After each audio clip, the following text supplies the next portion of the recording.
¿Qué tal están? How's everyone this morning?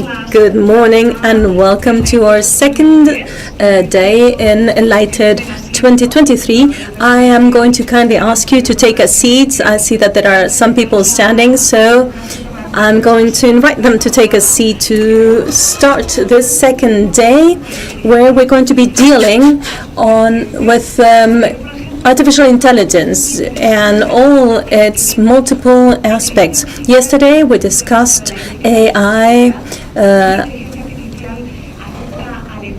in terms of its impact in education and how it can also affect our employment, which is something that worries us sometimes. And today we're going to keep discussing something as important as AI and the way it is changing the way we live.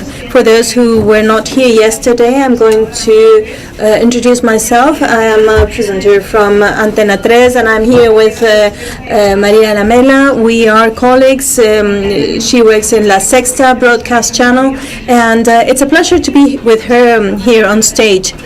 What did you say? It was an interesting day yesterday. Of course, it was really a pleasure to hear all our panelists yesterday, like Daniel Susskind and others. It was very interesting to hear about the way AI is going to end up changing education, employment, and how we can handle it in a responsible and ethic manner.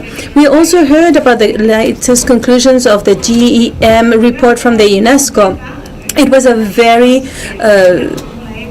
interesting and exhaustive, comprehensive session, and we will keep talking about AI today. I want to thank first of all Fundación Telefónica for having us in your home here today and for being behind this event, such an important event, and other institutions such as IE University South Summit and Fundación La Caixa, and obviously A3 Media, which is our house to whom Maria and I belong. And we want to start the day with the video from a person who could not join us here today. Her name is Iliana Ivanova. She is the European Commissioner in Innovation, Education, Youth, Culture. So let's have a listen. Let's see if the video is ready. As today's event draws to an end, I would like to thank you all for coming together at this year's EnlightED conference. As experts from the public sector, research and business, students and young people, each of you approaches the topic of education in the age of artificial intelligence from a different perspective. And you are all contributing to addressing the challenges and seizing the opportunities emerging technologies pose to Europe's education systems. You can rest assured that your ambition is matched by the Commission's efforts to promote a high-performing European digital education ecosystem. Our recent digital education and skills package addresses the impact of emerging technologies on the digital education and skills provision. And our ethical guidelines for the use of artificial intelligence and data in education are seeking to ensure we don't lose sight of our core values along the way. The new European Innovation Agenda aims to position Europe at the forefront of deep tech innovation and startups. And the work of the European Institute of Innovation and Technology and its Deep Tech Talent Initiative are instrumental for building EU's capacity and talent pool in this regard. You have all our support. Thank you again for your commitment and keep up the excellent work. Muchísimas gracias, Iliana Ivanova. Thank you very much, Iliana Ivanova, European Commissary of Education, Culture, Innovation. And we wanted to thank everyone who is following us on the internet. And we're going to start today's session proper.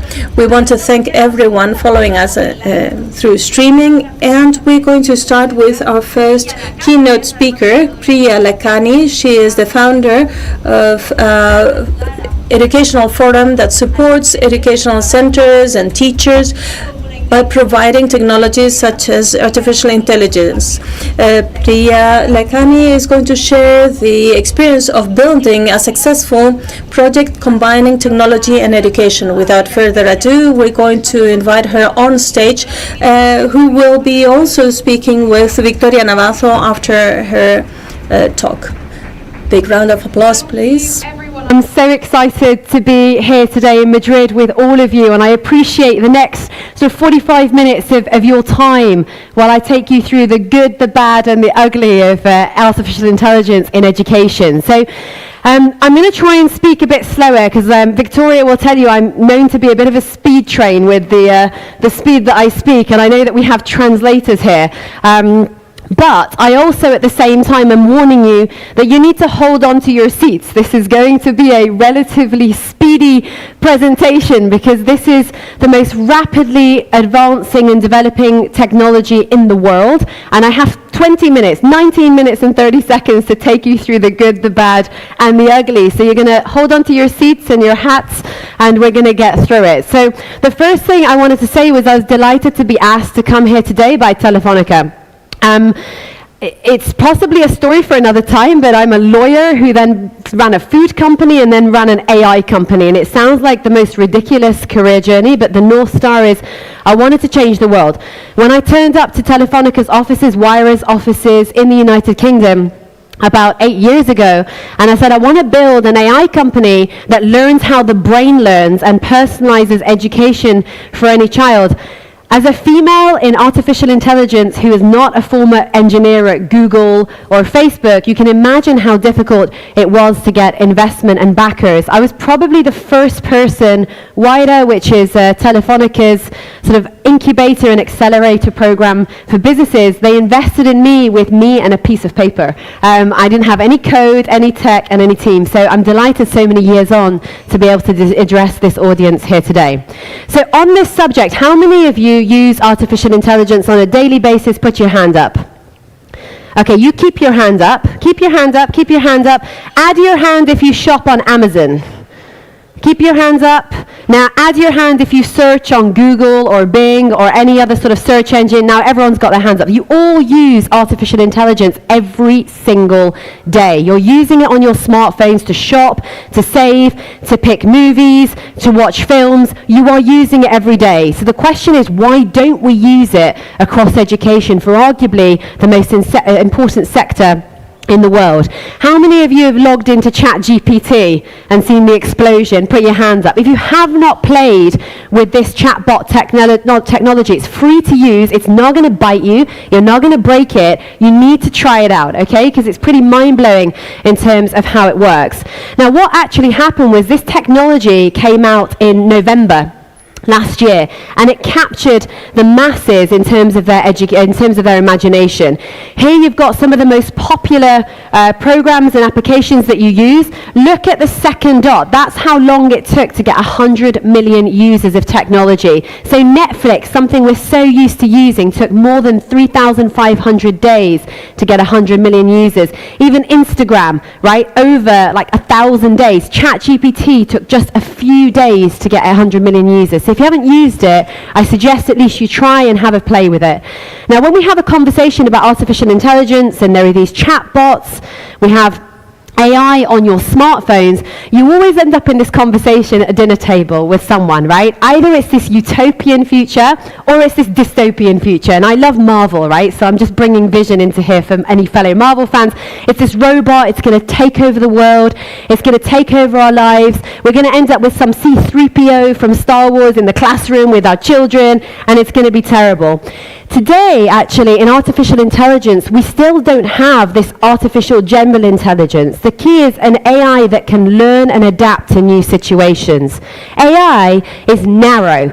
It's built for a very specific task. Even ChatGPT, even all of those sort of voice apps that you use to help you what's the weather today? Century with personalized education. Amazon with shopping.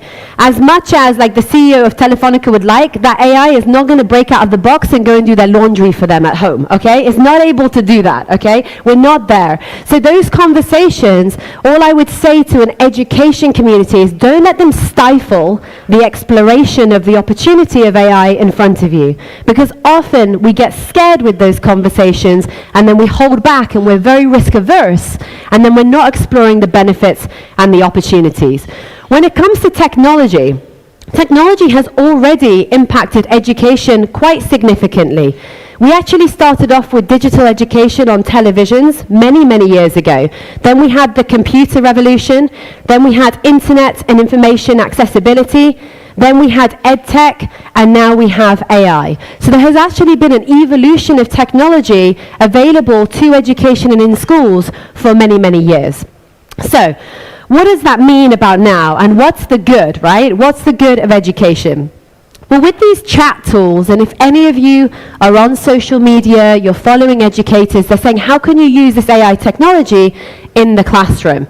So with generative AI, which is an AI that essentially, the word generate is the giveaway. It generates content, it generates media. It's based using what you'll hear is a large language model, but you don't need to worry about that too much. It just generates new media and new content.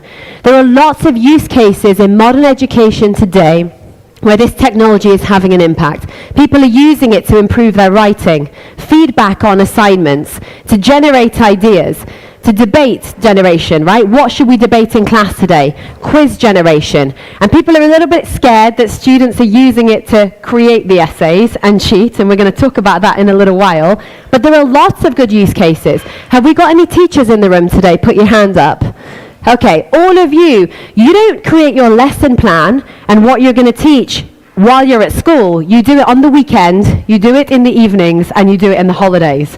You spend a lot of time generating all of this information. Imagine if you had a tool that could do a fair amount of the work for you, which you then essentially just quality control and you can refine later. It saves an enormous amount of time. Then we have the sort of older AI, the much more developed AI, right? Classical AI. This is AI that doesn't generate any content. Now, just again, so everybody's following me here, some of you have heard in the news of artificial intelligence that can go through scans in hospitals and spot tumors, right? And it helps radiologists spot tumors when they're looking for cancer, okay? Those sorts of AI technologies are looking at patterns in the data and in information to predict, is this a tumor, is it not a tumor? The same sort of artificial intelligence will be looking at patterns and correlations. How do you all watch films on Netflix versus how you all watch films on Netflix? And then when this lady comes onto Netflix and you behave in a similar way to that group, what's the pattern and correlation in the data to make the best recommendation for you in terms of what you watch next, right? So we have these machine learning AI techniques that have been going on for years and years. We're using them on our smartphones, and that has also been in the classroom. How has it affected modern education? In a good way. Well, with a structured curriculum, the Spanish curriculum, with an international curriculum, how can you measure exactly how a child is performing, right? Can we predict the probability of you going online? How are you going to perform on a question before you actually do it? If the machine with very high accuracy can say you're going to struggle, what is the key intervention the machine can give you so you're not stuck? Imagine a child who never has to be stuck again. If you have a machine where if you're studying physics, is it the physics you don't understand, or is it because you can't calculate equations in maths? Should it give you the maths to fix the physics? Imagine if it could do that. Does a physics teacher have time to do that for 30 children in front of them every single day? So how can this AI be used for that way? How can it improve mastery methodology, personalized learning, interventions, and also in higher education, we've seen this technology be able to predict dropout. If you can predict dropout and then have an intervention human to human, how powerful can that be? So you've had personalized learning, right, where children get these interventions and personalized learning in real time, intelligent tutoring, automated marking. This is actually a school in Bilbao. They saved 250 hours of marking time, right, and then they got the data to be able to make interventions. And so Even across Spain, this technology is being used in education today. You've got gamification, language translation, data-driven insights. In my class of students, a third of them are multiplying fractions. 2/3 don't know what the common denominator is. A machine that can give them that lesson already, but a teacher who then knows, well, there's no point now going on, I need to solve that problem.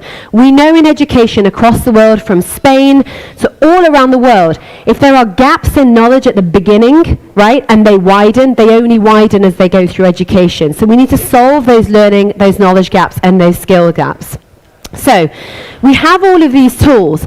And in education, it's always like, how do we actually implement this? And I often get people coming to me and they say, we're going to go and buy lots of shiny tablets and we're going to put them in our school.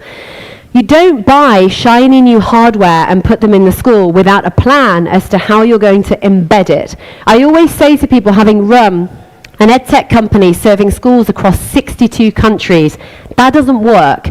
It is not about the software and the technology existing. It's there. It's change management. It's about allowing teachers, and teaching is as personalized as learning is. How can they embed these tools in the classroom? There is one way to do it.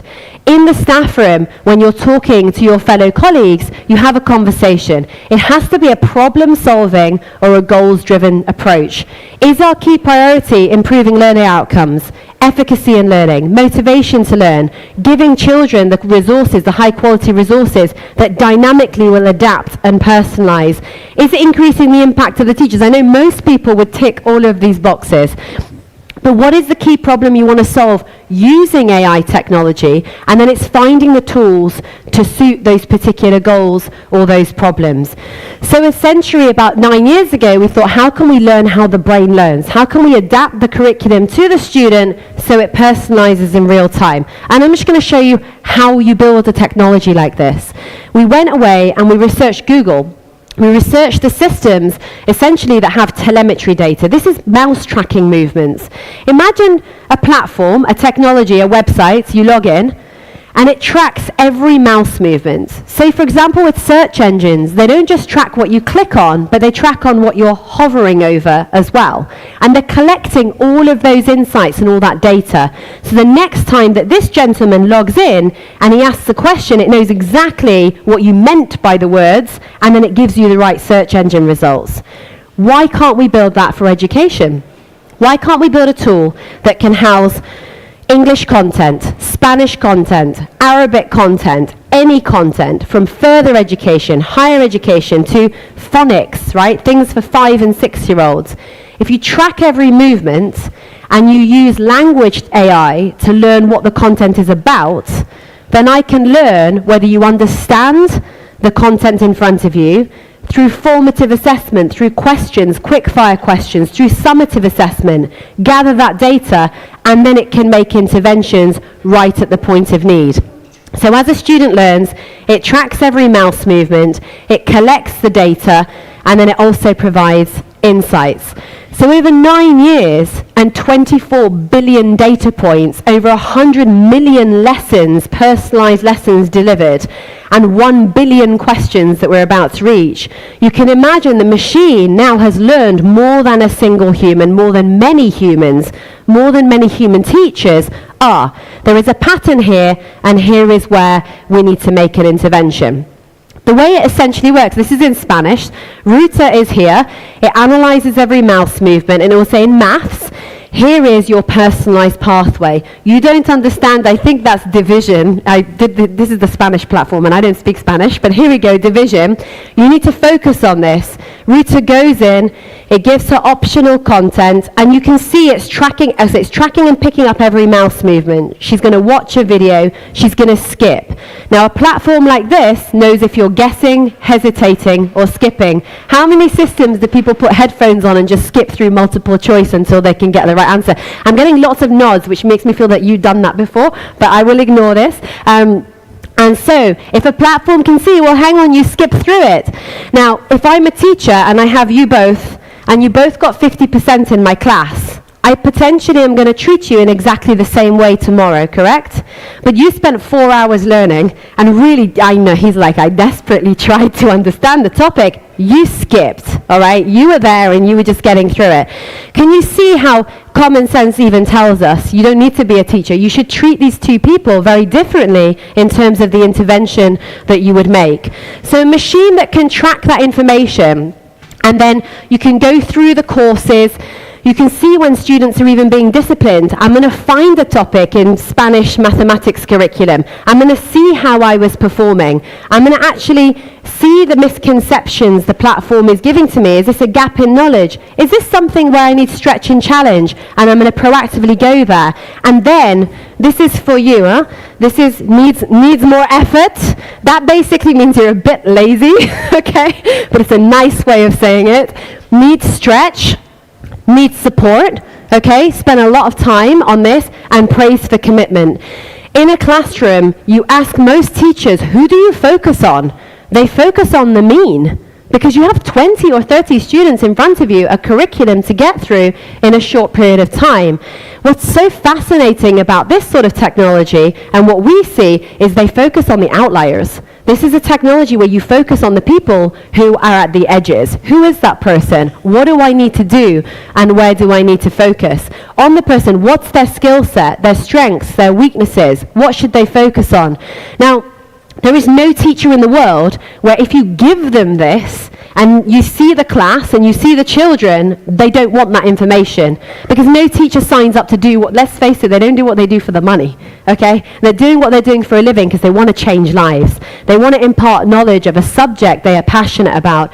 There is no teacher in the world that looks at that and says, I don't want it.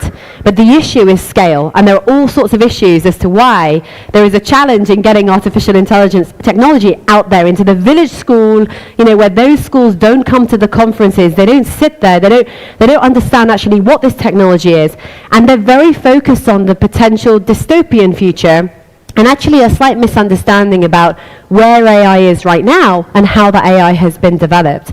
But these are all the potential opportunities. What can you do with that? Well, you could map Spain, region by region, and you could give it to the Minister of Education and say, do you want to know where you should spend millions of euros of resources now, rather than next year at the end of the exams when it's already too late? You have real-time data. In the UK, you could do red, amber, green, literacy, numeracy, the sciences. You could split it by region. How is the North, the Midlands, the South doing? Summer versus September born. Teachers love this debate. Are you more advantaged by being born in September when the academic year starts, and disadvantaged being born in July? This is the UK in terms of our schools and our data. In year 3 in primary, yes. But you see how schools do quite a great job at narrowing the gap later on in the school. But you see how that changes. You can map any external data to these sorts of data sets so that you can learn and make decisions. Policymakers can make fantastic evidence-based policy decisions using this sort of intelligence. Schools that benchmark against each other. If we have a group of schools, how are we doing against each other? What do you do with this? Well, the bottom 2 schools, where are they struggling? You then deeply go into the data, and then you get the top schools to buddy with them. You say, what is the know-how that you know and how you're performing, and how can we borrow that knowledge to improve education elsewhere? What is the impact of technology? The technology itself can tell you. From one attempt to another, have students actually increased their knowledge? Because surely if that's one of the key goals, is it actually having that impact? Will AI replace teachers? People ask me that, right? Will it? Can I say, are you familiar with DALL-E and Midjourney and these image? Okay, can I answer this question? I know this technology is getting a lot better. I asked DALL-E, can you give me an image? This is an AI, okay? It's a large language model based, it's transformer technology. It's the same as ChatGPT. Very similar, I should say. Can you give me an image of a robot teacher in a classroom? And do you know what it did? Just watch this, right? So I asked it, I promise you I did not, you can even see me typing it in here, I haven't prompted it and tried to cheat. So will AI replace teachers? Will AI replace humans? No matter what, right? When a technology gives you an image of a robot, but with a blackboard, you start to really realize, would you ever have drawn that? No, you'd have given me VR and AR and Google Glass, even though that's not around at the moment. But you would have done all of that. You would never have put chalk and a blackboard. It just goes to show that AI is built in a way where it's making these decisions, it's looking at probabilities, that's all it's actually doing, but it's not sentient, it can't think, right? And sometimes, even though the context will get better, it's getting much more powerful, it will make less of those mistakes, but you can start to see the cracks in the technology. This is a really, really big, famous school. It's run by Sir Anthony Selden, who's a dear friend of mine, and he's head teacher there at Epsom College. This is their front page. Every one of your schools, when you put your hands up, you have a front website, meet the head teacher, the principal. Are you going to send your kids to the school that looks like this? No. So when it comes to will it replace us, I mean, hopefully this gives you a taste of that is actually how absurd those sorts of questions are. Now, are there skills and things that the technology can do and replace? Absolutely. But is the delta between AI and HI, artificial intelligence and human intelligence, what's the delta? That delta is a thing that we need to focus on and nurture. The World Economic Forum and others have done lots of reports on future skills that hopefully Victoria and I will get time to talk about. How can we focus on those skills and nurture those skills? How can we use AI to give us more time in the classroom for critical thinking, for analytical thinking, for skills where that human-to-human relationship is super important? When we've got essentially reports coming out about the displacement of jobs, again, what are we going to do about it? Are we going to sit back and say, oh, this technology is terrible, it's going to do all this damage, or are we going to leverage it for its opportunities and let it help us on the journey? Now, very quickly, the bad. I'll spend a couple of minutes in this area as well. This is my son's homework. It's analysing Scrooge, the character in A Christmas Carol. And this is what teachers are afraid of. GPT is basically looking like it's doing his homework for him. So what teachers are doing is they're going into other tools, such as GPT 0, this one, and they're saying, did the student teach? So I've now pasted my son's answer from ChatGPT into another tool using similar technology. And it said it may use AI. The only problem with this sort of technology is it's giving you a probability. Here's the probability that AI has created this script. So if any of your kids are coming home saying, my teacher told me off, they said that I was cheating because they use a tool, just remember it's a probability, okay? But the argument here is that even though this might seem like the bad, why don't you put your kid in front of the technology? Let them use it and say, now you critique the answer. You critique the answer, because while they're learning from it, they're also able to practice those really, really valuable skills. I'll need the sound up for this, and here's the ugly. Now, this is what I'm afraid of. I'm writing a book about this at the moment, and I think this is a real problem. But this is, again, why we need those critical thinking skills. We need to give teachers the time to be able to focus on those. This is the ugly. Like anyone is saying anything at any point in time. Jordan Peele created this fake video of President Obama to demonstrate how easy it is to put words in someone else's mouth. Moving forward, we need to be more vigilant with what we trust from the internet. Not everyone. So many of you have seen this. They're deepfakes, right? And there are different examples of this, right? So Leonardo DiCaprio, Tom Hanks just the other week, Barack Obama. And it's the ability to use technology. I just want to kind of show you how easy it is. I can't show you the end result because I get into trouble for it. And I did it at Eton, where I created a deepfake of Boris Johnson, who went to Eton, and I decided I wouldn't show you the end result ever again, but I'll show you how you do it, okay? So how you do it is you go on ChatGPT, if you want to, and you can create a script. So here I created can you write a script for Boris Johnson at Eton talking about artificial intelligence? So ChatGPT wrote the script for me, and then essentially all people do, that's one step, correct? Yeah, one step. Second step, I went onto the internet and I downloaded Boris Johnson's speeches as Prime Minister from YouTube and elsewhere. Step number 2, yes? This is 2 steps, okay? All right, I downloaded those. Then I went on to 11IO, the voice lab, and I spoke out, I gave the speech myself, and then I cloned his voice, and you can see me cloning his voice here. Okay, and then so that's 3 steps. And then the 4th step was I actually merged my face with his face, and then I created an output. But can you see in less than a handful of steps how you can create actually a deepfake using software that's there? What I'd like to tell you is that I think within 12 months' time, there'll be 1 step. You just go into one app, it will merge the whole lot together, and off you go. This is a problem. Why is it a problem? Well, a third of you consume your news from social media. Some of that is from citizen journalists. Do you know that it's true? Now, as our children grow up, as your students grow up, they were spending more time in the digital world, even more than the physical world, right? We can see that happening with the way technology has grabbed attention. Does that mean you ban it? You can't ban it. It's all over the place. It's all around their lives. But what it does mean is that students need to be a lot more discerning about the news in which they take in. Otherwise, we're potentially going to end up in a world with sort of erosion of trust. And what's so interesting is that news and real truth is the foundation of a democracy.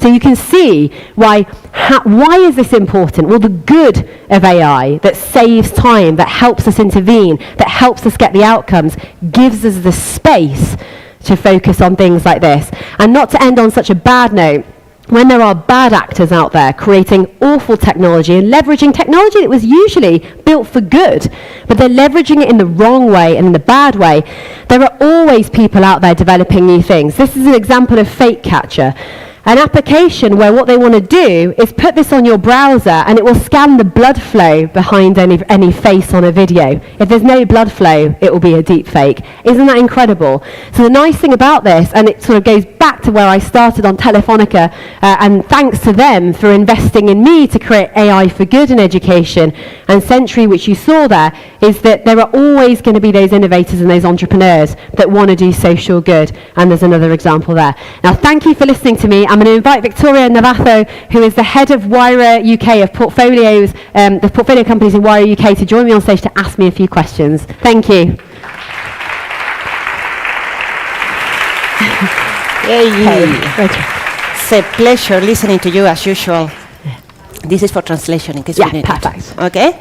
So it's amazing. It's quite scary, but it's amazing what AI is doing in education. So you have said that AI would not replace teachers. Yeah. But what are the skills that they would need to develop to thrive in this new environment? See, that's a really good question, because when you're serving already so many schools and with different contexts, you see that it's the change management issue that's often the problem. It's teachers that don't want to embed the technology. So in a school, you'll find that there'll be a math teacher or a geography teacher or a physics teacher who'll say, I really want to try it, and they'll love it. And others won't even try it because they're scared of it, right? They're scared it's going to replace them. They're scared they don't know how to use it. And sometimes they just don't have the time. So in terms of the skills, I don't particularly love it when people say, we've got to teach teachers how to code. When are they going to do that? They don't have any time to learn how to do that. We're going to get them better on digital skills. The pandemic was the world's largest edtech experiment, and actually many teachers, not all of them, but many of them did grab hold of the technology and actually became pretty savvy in using technology. It's about giving them the space and the room to try it out. Because when you see it, I showed you that data, you wouldn't not want that for your own child, right? You want to be able to see that to make those interventions. I think even less than skills, it's a confidence issue. It's about giving them that space to try them out. But on the sort of other side of that question, if you like, what skills do they need to embrace it? What skills do they need in the future is a massive question. I don't think AI will replace teachers. I think we'll have more teachers. I genuinely do. But I think that you'll end up with two layers of teachers, because I've seen it in colleges, in further educational, vocational training colleges, where you're having to essentially have students in the UK specifically resitting maths and English to get their hairdressing qualification, to get their social care qualification. If they failed maths and English at school, they have to redo it. What's interesting is there's a massive shortage of teachers in that sector. So we're the biggest provider in the sector. They're using AI to help plug the gap. But what you've now seen is a layer of facilitators. These are teachers, but they're not subject experts. They're focused on using the technology, and some of them are actually acting as motivational coaches, saying, come on, log in, because if you give kids a learning tool, they will probably want to go out with their friends instead, right? Or play a game or something like that. And they'll encourage them, and then they'll help them, and then they'll use the data to make interventions. And then the other layer of teachers will be subject experts. And I think that we'll have those, we'll always have those. And then the facilitator can potentially spend more time on the pastoral care of children. We're seeing a rise in mental health issues. Maybe that's also because we didn't uncover so many of them before, but whatever the reasons, that human-to-human interaction, I think, is essential in the school. And I think that we're going to see more of that being nurtured and developed outside of AI and laptops and opening up tablets and mobile phones. But then to use those for the purposes they are brilliant at, why do you want to mark 250 questions when a machine can do it really well? You know, that's not what you signed up to do when you signed up to be a teacher. You signed up to use information to make an intervention and improve outcomes. So for that, as I said, it's the time and the space. Play with it, use it, and off you go, you know? But do you think that we already have the right infrastructure ready for that, ready to transform the schools and to help and support the teachers? Yeah, so there's a danger with some institutions that they don't have. People always say, oh, we've got the AI, and I talk about AI quite a lot, but I'm like, guys, you can't really talk about AI unless you've got the hardware and the connectivity. So we launched in Malawi with Alan Turing's family, the Turing Trust, right? But it's really sad when we're like, oh, how did it go? You know, and they're like, the electricity, there's no electricity. You're like, okay, you know, you need the fundamentals. So there are many schools out there, particularly in the private sector, they have the connectivity, they've got, you know, fast bandwidth, they've got the hardware, they're investing in it. They sort of want to show the parents they're investing in it as well, and they're able to leverage this. In the state sector, there is an onus on governments to hurry up. You know, when we were kids, and I was just saying this earlier to a journalist here, I was like, when we were kids, we used to think about the utilities that are fundamental, you know, in certain parts of the world. And sadly, there are other parts of the world that don't even have those basic utilities. What's so interesting is that in places like this, right, in the UK, the internet is seen as an essential utility. In fact, you can't even go to a city and do various things now without your mobile and the ability to pay for something online, etc., right? People aren't accepting the older forms of payment, for example. So ensuring that hardware and that connectivity is there is the fundamental sort of layer to then enable the software. There is no shortage of software being developed in these areas. And that is the fragmentation that you'll often see, sadly. And that is something that all of us should keep pushing for. And even if we have all the technology we need, there's going to be a school out there in Spain, for sure, there'll be many that don't feel confident they have the infrastructure to even be able to take something like this on. And then you exacerbate the digital divide. You know, you exacerbate the problem because some kids have the advantage and the others don't. It's again some kind of self-confidence problem. Self-confidence and infrastructure, government investment. Altogether. Yeah, you have to do it if you want to see the changes. And this is evolving at such a rapid pace. So GPT-3 and 3.5 that many of you are on because it's free, and there are, by the way, there are other applications that are using large language models. So you can look at Anthropic, which has Claude. You can look at Google's technology as well. But if you go on those technologies, there's now GPT-4, which is paid for, that's very, very powerful, okay? They're working on technology that's 1,000 times more powerful than that, and they're suggesting that might even be out in the next year. So what these technologies will be able to do is mind-blowing, right? And then what entrepreneurs are doing is we're saying, okay, here is the infrastructure, let's apply it in a really clever way to a sector to create social good. I mean, with Sentry, there's the language models, but we've built proprietary AI for 8-9 years, and we have that technology out there. So there is an absolute sort of, it's urgent. I mean, it doesn't feel urgent sometimes, but it is urgent because, yeah, I mean, just for ours alone, if you have schools across 62 countries using it already, then others are not. And so, and the thing is, the technology is available and it's accessible, right? But it's just, how do we get it in the hands of the people who need it? This is a self-selecting group. They've come here. They want to know more. They want to talk to each other. They want to network. The best things in these rooms often happen over there when you're talking to each other over the really nice-looking chocolate cake. But that's what happens. But what about the people that don't ever come? And we mustn't forget those people, because I think sometimes, especially tech entrepreneurs and CEOs will sit on stage and it's all about the tech. And you just got to remember that there's a very small percentage of people taking advantage of this right now. But we care about all children. We care about all teachers. So in Spain, the answer would, the question would be, how do we get this to them? How do we do it? Yeah, and is it millions and millions of euros of investment of marketing and sales, but then that increases the price of the technology? Or is there an onus on government to, actually take steps here? Is there an onus on organizations to take a step here? Because teachers are busy. And it always comes down to that. Oh, they should do this. No. They don't have time to do much more. Everyone has I find people have short memories. In COVID, when your kids were at home and you had 1 to 3 or 4 of them, and you found it difficult to educate them, these teachers have got 30 of them, and they're erratic, and they have crazy personalities, and you're trying to deploy and deliver a curriculum in a short period of time, and what you find, and this is applicable to Spain, I'm afraid, as well as the UK, the US, new ministers, new governments come in, and what do? They add to the curriculum. It's like the tax code. They just add. I'm like, look, if you want to do more, you've got to take something away. And there's parts of the curriculum, I would argue, it's controversial, that are actually highly irrelevant. We need the future skills. We need to focus on a relevant curriculum. A foundation, a solid foundation of knowledge and skills is absolutely crucial. I believe literacy, there's no argument about that.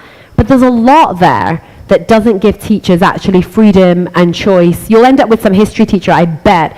Anywhere in Madrid, we could go say, what could you teach where, everyone knows a teacher's name. If I say, who changed your life at school? There isn't a person in this room that won't be able to name a teacher's name. You could actually increase that probably by 10x by giving teachers a bit more freedom, because some of them are just stood there having to deliver what they're told. And actually sometimes if you say, how would you do this? What would you focus on? What area or part of Spanish history would you deliver? And they're like, well, at university I studied this and I did a master's in this. Are you allowed to teach? No. It's really interesting. So Victoria, there's so much that big thinking. But the only thing is, having been in this for 10 years, I have to tell you, I'm exhausted of all the talking, and I just want to see policymakers do the doing, right? And bringing over the tools that we need to have in place to deliver and to scale. Yeah, they're there. I want to ask you something a bit more personal. You're a woman from a minority ethnic background. Is it still naive to believe that this doesn't matter, that it has not impacted at all your journey as an entrepreneur?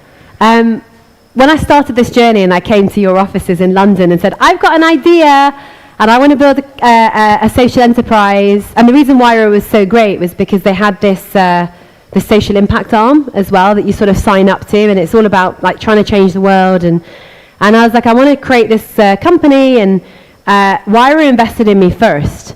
But do you know how many people said, no, go home, you're not a former engineer, what are you going to do with this? The other one who said, but you don't look like an AI entrepreneur. And I was like, what does one look like? And then, not to get too dark, but I think Me Too has helped a lot, because I have suffered a lot prior to Me Too. Being in 6 due diligence meetings for an investor who only wants to give you £50,000, but then he hands you a hotel key card to his room upstairs. When you're, it's just ridiculous, the things that you have to, and some people who still think they can get away with this. It's hard. I always thought when I started it, I'm signing up with Wyra as my simpatico. We are going to go for the education battle. We're going to serve you, the teachers and the students, and let's change the world.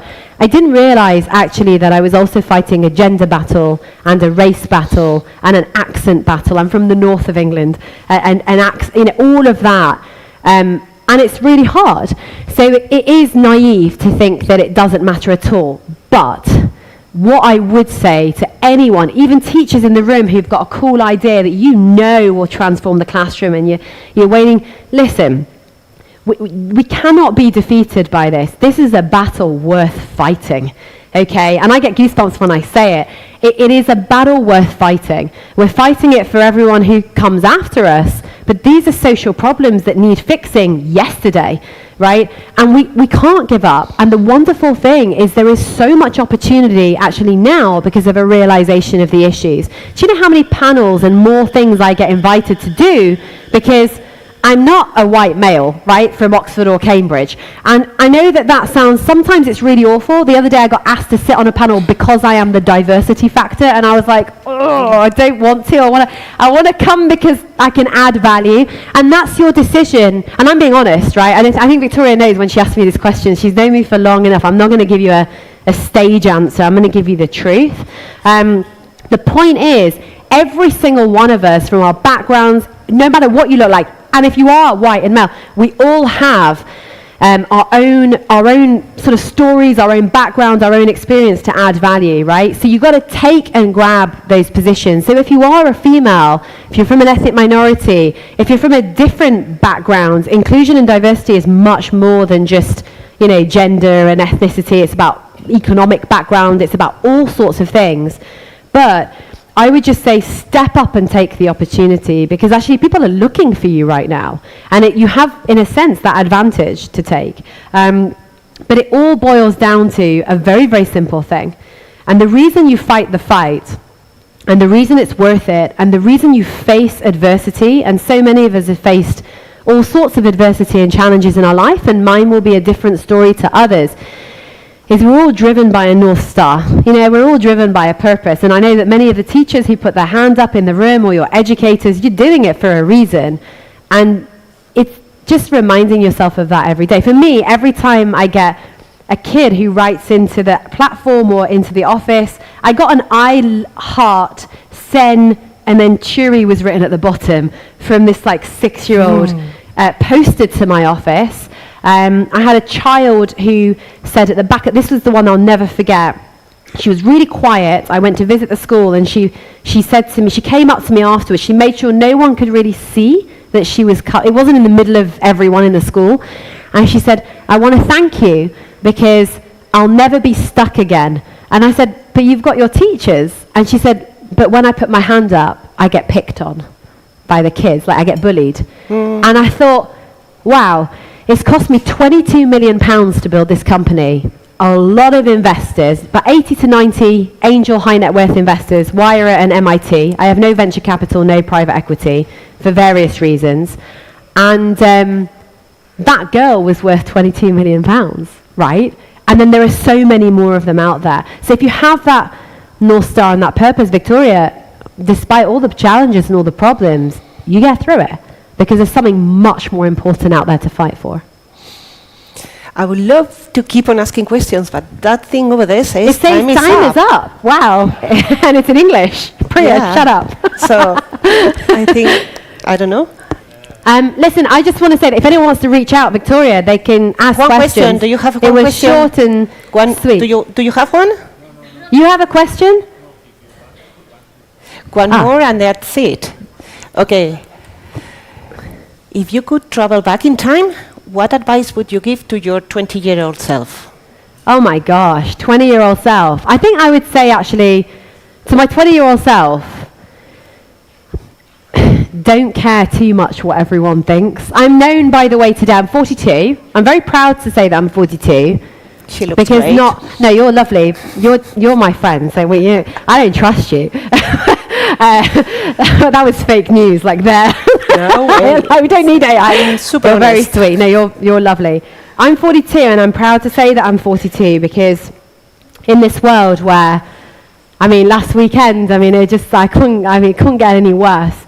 Not everyone gets to turn 42.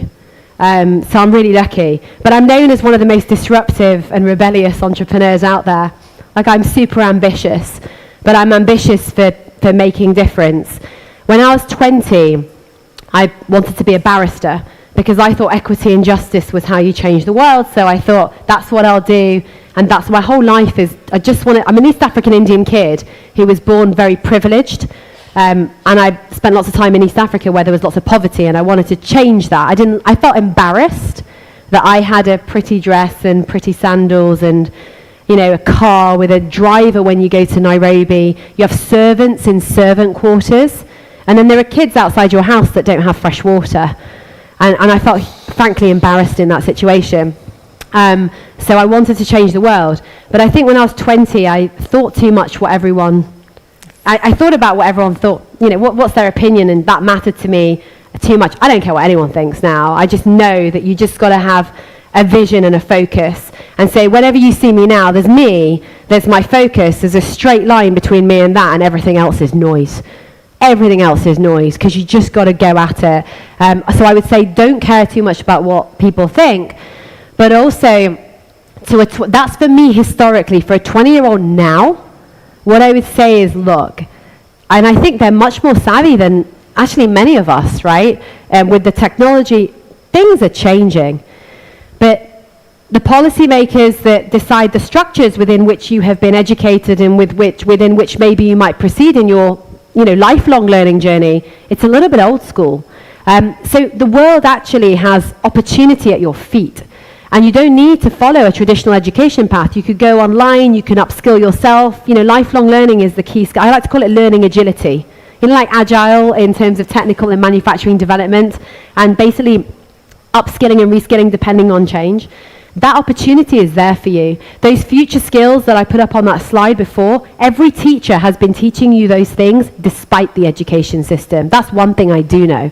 Teachers do it regardless. It's just that they're told to teach certain things and they do the other stuff anyway. Focus on those areas. That is where the delta will be between technology and you being a human. And take advantage of it, because it's yours for the taking. Life is an adventure, okay? Enjoy it's it. like this. Entrepreneurs only ever feel euphoria and terror, okay? The euphoria is easy, and frankly, it doesn't matter. The terror and the fear and the disruption, how you come back up from that is what defines you as a person. So make it your own. Have an epic adventure. And thank you everyone for spending 45 minutes with me and Victoria. Thank you. Hope you have had Gracias. fun. Gracias. Muchas gracias. Muchas gracias, Priya. Thank you. Muchísimas gracias a las dos, a Priya y a Victoria. La verdad es que ha sido... Thanks both, Priya and Victoria. It's been a pleasure to listen to Priya with all this passion and also all the questions by Victoria to learn more about the role of AI in education. And our second panel is about this, about learning more about which AI tools, for example, what tools we have.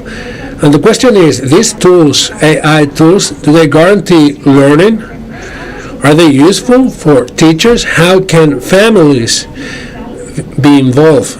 Could there be a digital gap, a digital divide? We have experts from the University of Málaga, Compostela and Catalonia, and we have the moderation by Guillem Garcia from Rock University. So big applause.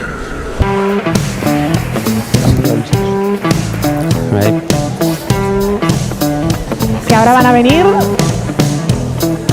Bueno, hasta que vengan, pues seguimos hablando de inteligencia artificial. So how are you feeling today? Well, great. We have the Alex here, so great applause for Los Alex. This band that's putting music to this morning. Now we have Guillem and all this panel of experts.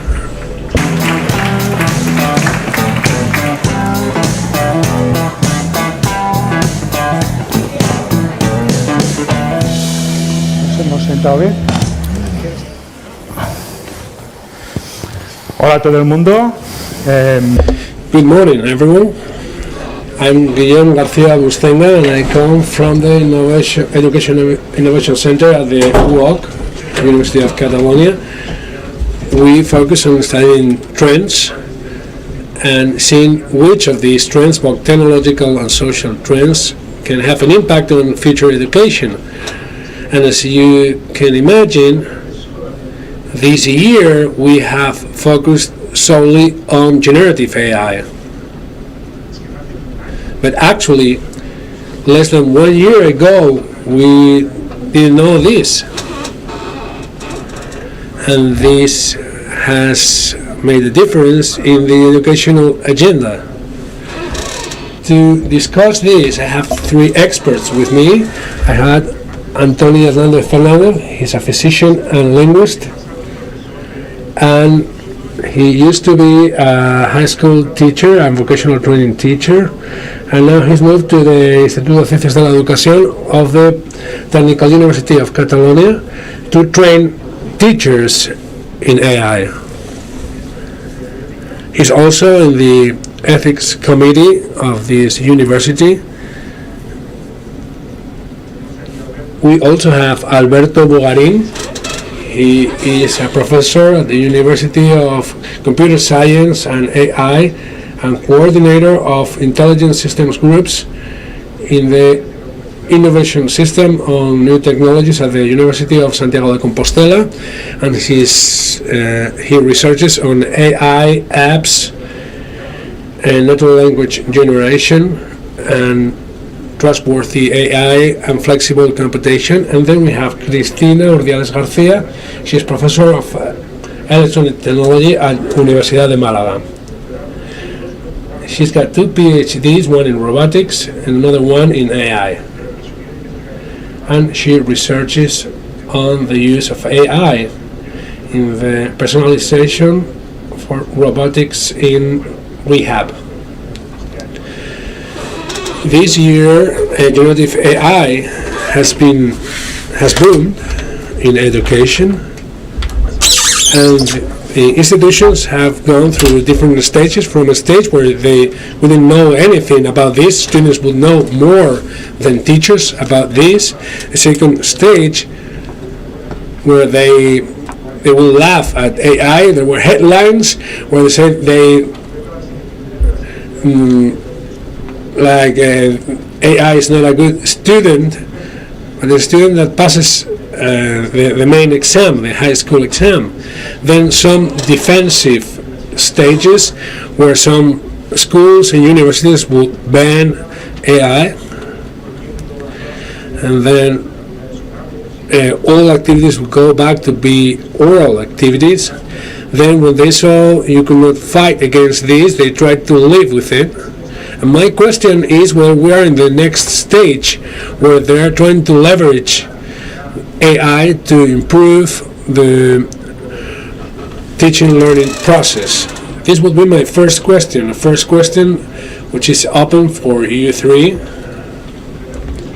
which is specifically whether or what we need to move to a stage where institutions, both businesses and colleges and schools, not only acknowledge AI, but understand it is a great opportunity for learning, and what's the current situation and what are its implications.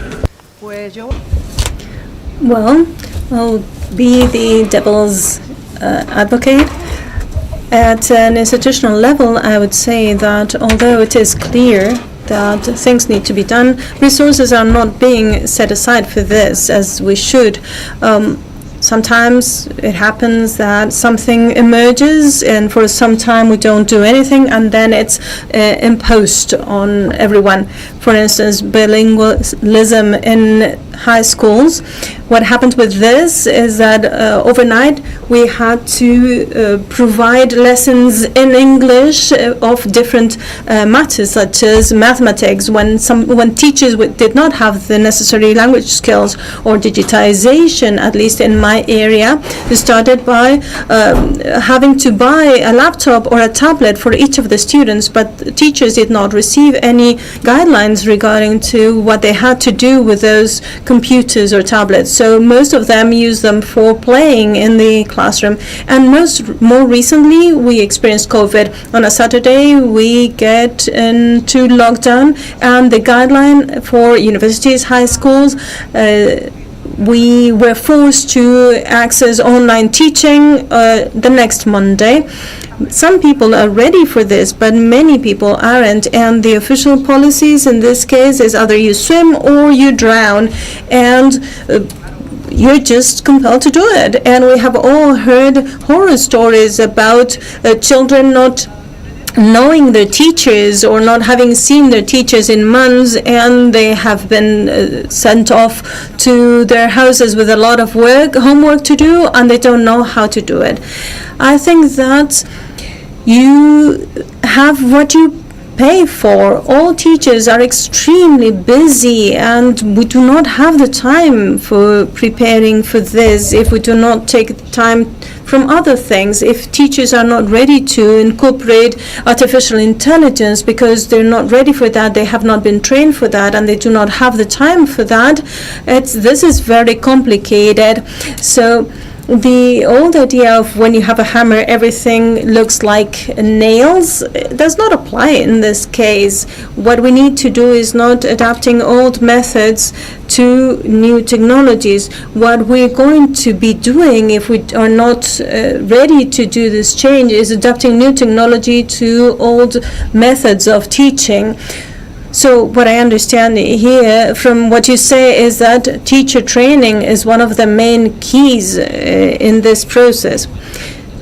Yes, I would say that we're going through a transition period, and when we have to transition to a new technology, in my case, I've been teaching technology for 17 years in high school and vocational high school, and I remember what the internet meant for education back in the year, and we can remember the first use of calculators in maths classes.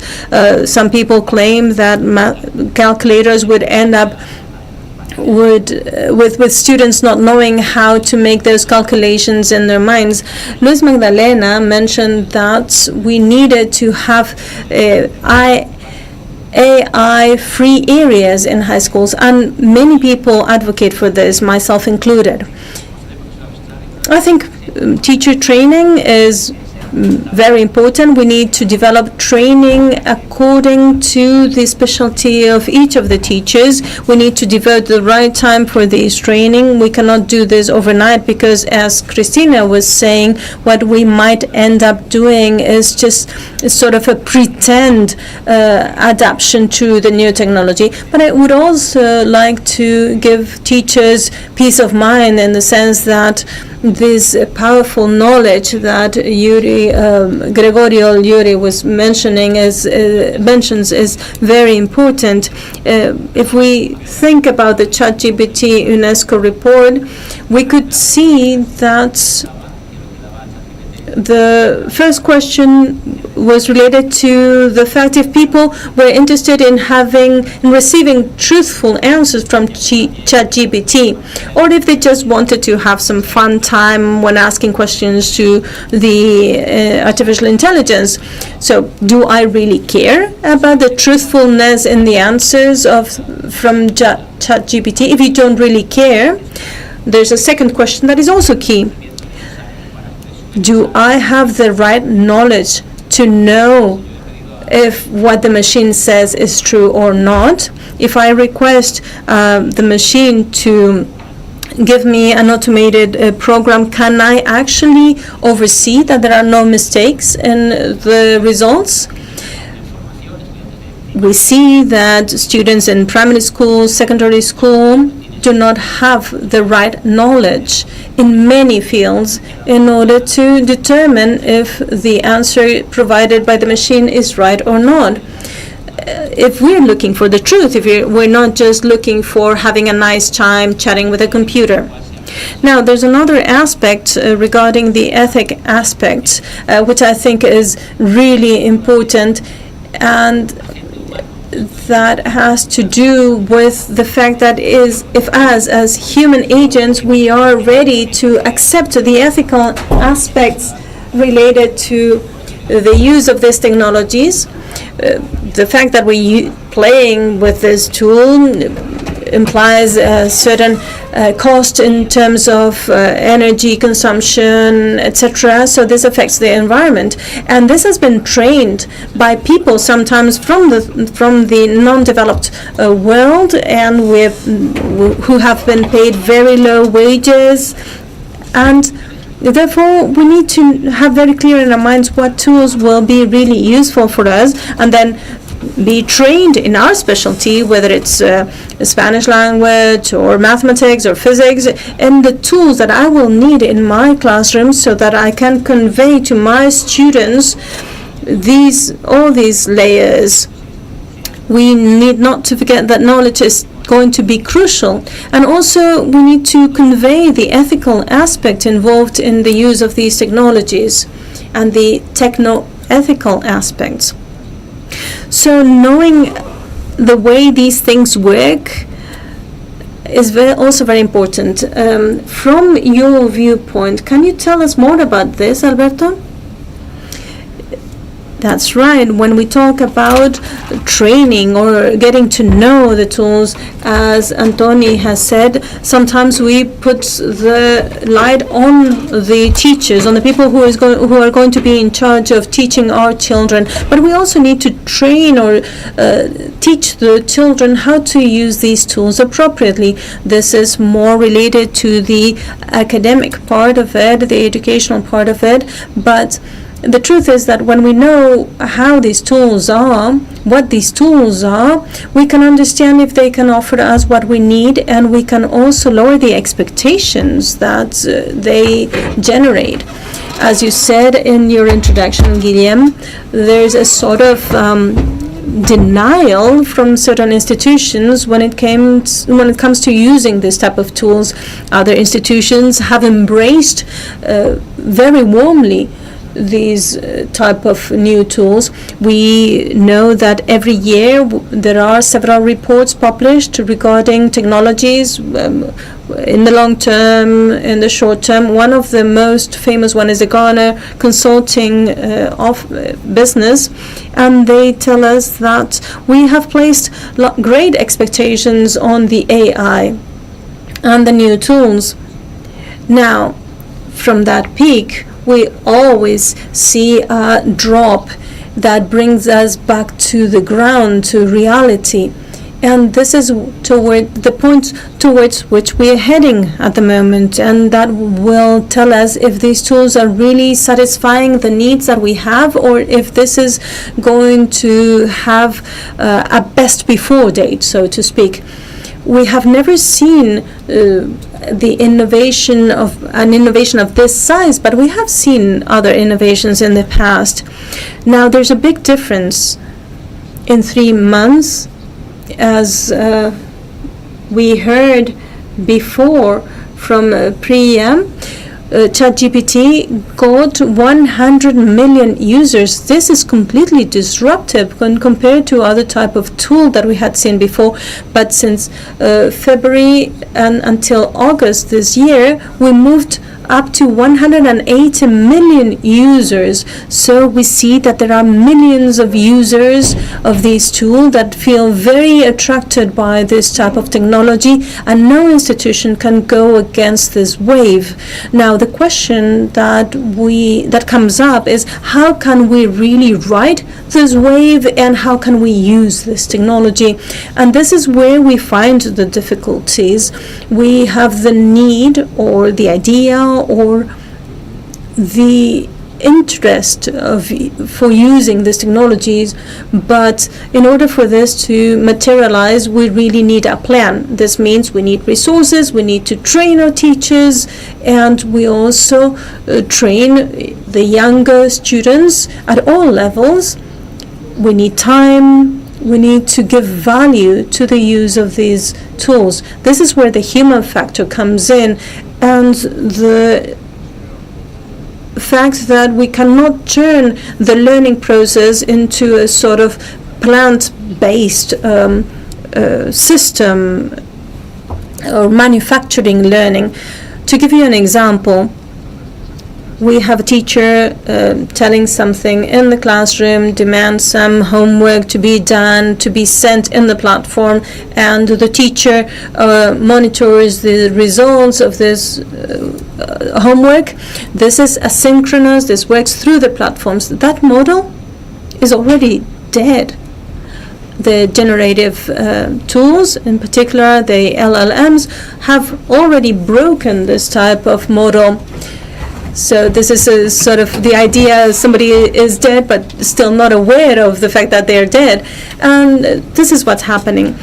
We need tools that are proactive, that support the value that provided by teachers and that also accompany them, that interact both in the classroom and outside the classroom, that can actually follow the process. This will lead to a richer learning, whether we have used a generative tool or not.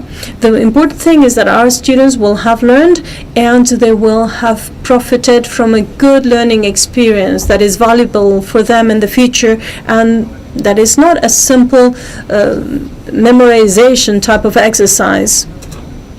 That's where the difficulty lies. I don't think that we can solve this issue here today, but the people who are in charge of guiding education in the future at a government level, at from the academia, they should be discussing this topic, how to handle this. We are talking all the time about AI tools, and we all know ChatGPT, and we have been talking about the importance of ChatGPT, but it's also important for the teachers and the whole of the educational community. But what other tools do you think that we need to know, or are the ones that will be used in the future? Well, something that I like saying is that the fact that we have a left does not prevent us from making the stairs. We're using technologies such as paper and pen, which are still working well. And when we talked about the calculator, when we think about the UNESCO workflow that I mentioned before, we never wonder about the rightness of the answer that a calculator gives us. But going back to your question, when it comes to AI, I would recommend this tool. There's a tool that, in this case, it's a website. iFindIt.com. No, I'm not an ambassador of the website or anything, but if you go into this website and you want to find an AI tool, it will give you all sorts of names and all sorts of tools. It has voice synthesis, generation of presentations. For instance, when you've been asked by your boss to make a presentation about any topic, they can actually provide you with a full presentation in different languages. There are all sorts of tools. Which are the key ones? In iFinding, you can find all sorts of tools, but some of them are winning horses, the communication ones in particular. Any person will need to communicate throughout their lives, and communication tools is something that we should be explaining at high school level. To learn how to use this type of communication tools is key. Also, the fact that you can use headsets to hear the translation of somebody speaking in some language.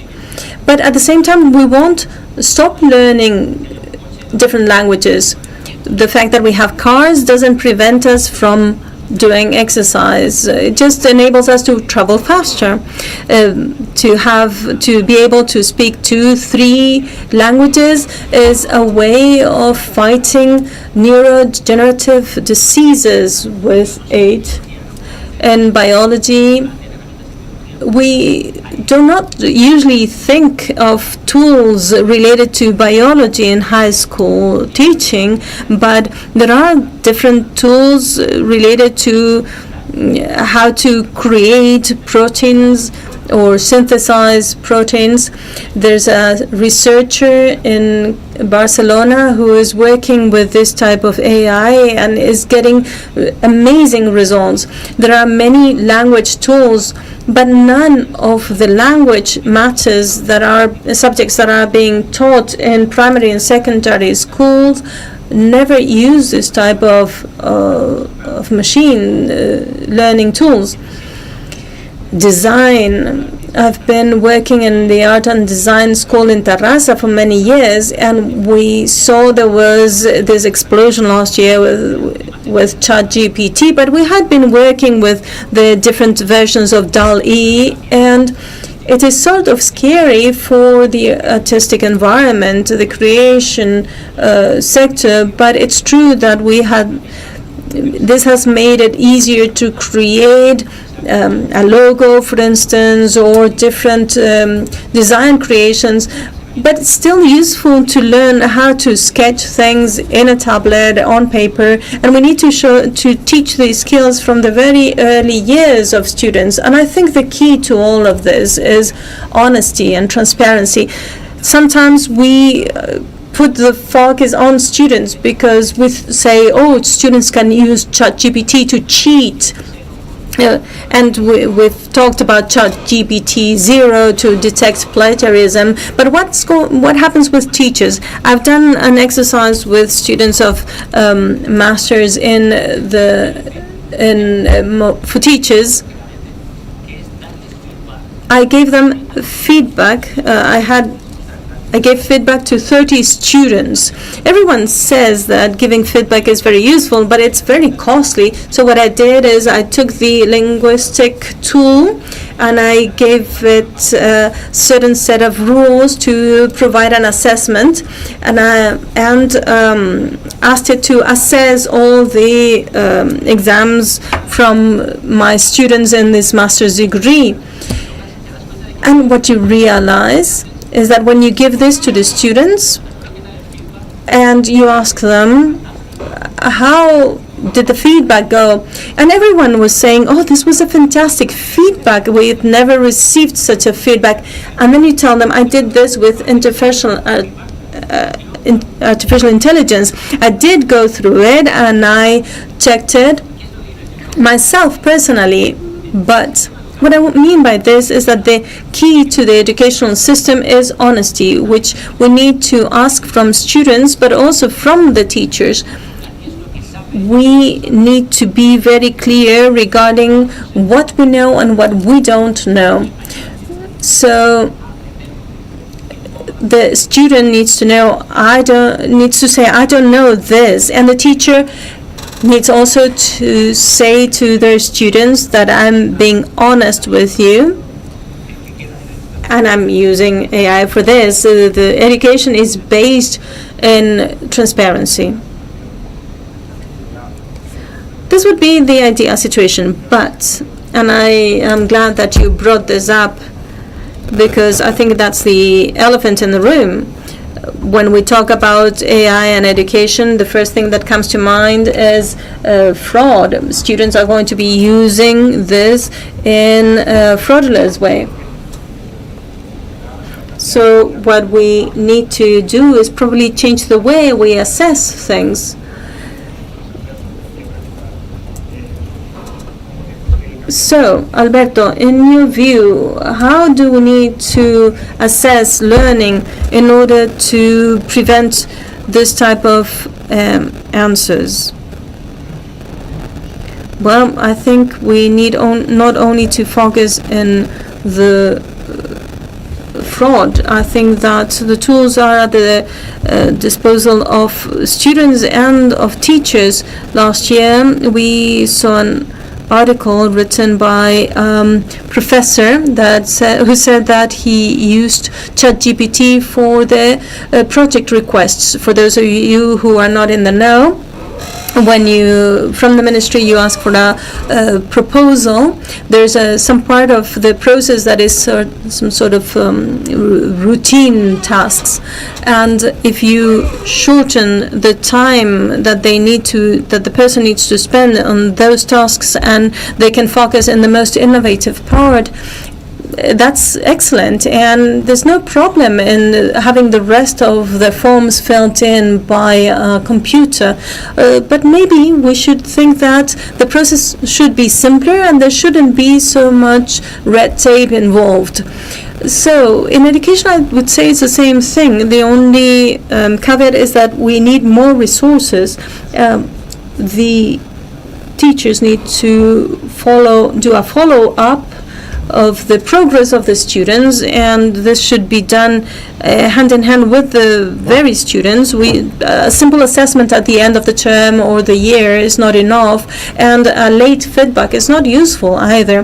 What we need to do is put the value of the human touch, of the human factor to the process, and then use tools such as ChatGPT to complement the information to support the students. If this helps me having things ready in time, because if I use this to produce feedback into a month after the work has been delivered, then it's completely useless.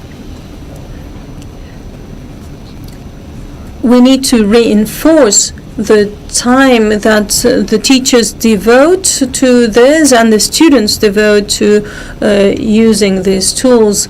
Maybe in 10 or 20 years they will be using this in a different manner, probably because this evolves very quickly, but there will be other fields in which as humans can provide value that cannot be provided by any tools. But we need to work in smaller groups, we need a greater number of teachers, and we need to work differently. This should all be in the plan that the authorities should have been planning for some time already. Cristina, let's imagine that you have these resources. How would you picture the role of the teacher in an AI society? Well, I think that we are considering the use of the tools, but we need to consider a change of the paradigm.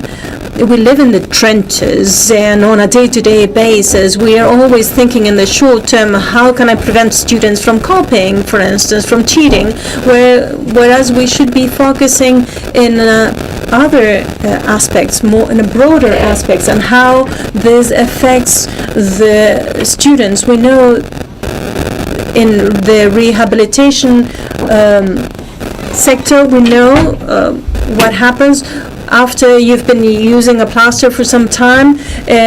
You find it difficult to regain the use of the limb that has been immobilized for some time. So we need to transfer this to the use of AI tools. Will this impair the use of a critical thinking? Will we be in a point where students lose completely their ability of making thorough analysis? Wouldn't it be useful to be able to detect beforehand this type of problem, or will we have to always put the Band-Aid after the wound is already there? We need to have a dialogue with psychologists and determine what the impact could be in the short, in the medium, in the long term when it comes to the development of our students, and try to be able to incorporate countermeasures in order to prevent that sort of losses. For instance, trying to involve the students, so that when you already have ChatGPT giving a right answer, and also involve them when ChatGPT gives you the wrong answer, to highlight the importance of knowledge. All these tools are very useful when you know how to do the calculations, and when you don't. For instance, a calculator is very useful when you know the answer, but when you do not have a calculator at hand, it's important that you know how to do the math yourself. So we need to understand, each of us, the need of having this knowledge, regardless of the fact that we can actually have a workaround and get the answers through AI tools. I like the idea of doing certain activities regardless of the fact that we can use AI tools. I'm thinking about the digital gap now. Can we force somebody to use AI? Can we force this on students? And what implications does this have from the economic viewpoint? Because some of these are paying tools, but also at a cognitive level, does this have an impact? Well, there's something related with accessibility, also related with inclusiveness and the adaptation of these technologies to all sorts of students with different issues. And institutions, academic or educational centers and governments need to make sure that there is an accessibility guaranteed for these tools, but we also need to provide the means for using these tools, and generating activities is something quite easy. Classical activity that any teacher could do is asking each student to provide a definition of a term, and then sort of making this scaffolding structure so that each student can base their knowledge on what they already know, and then you can socialize this and use all the definitions provided by the students. You can test what the machine would say with when we ask the same question. This is a very simple manner that you can use at any educational level to spot the difference between a machine that has been trained with its own biases in order to start this ethical conversation.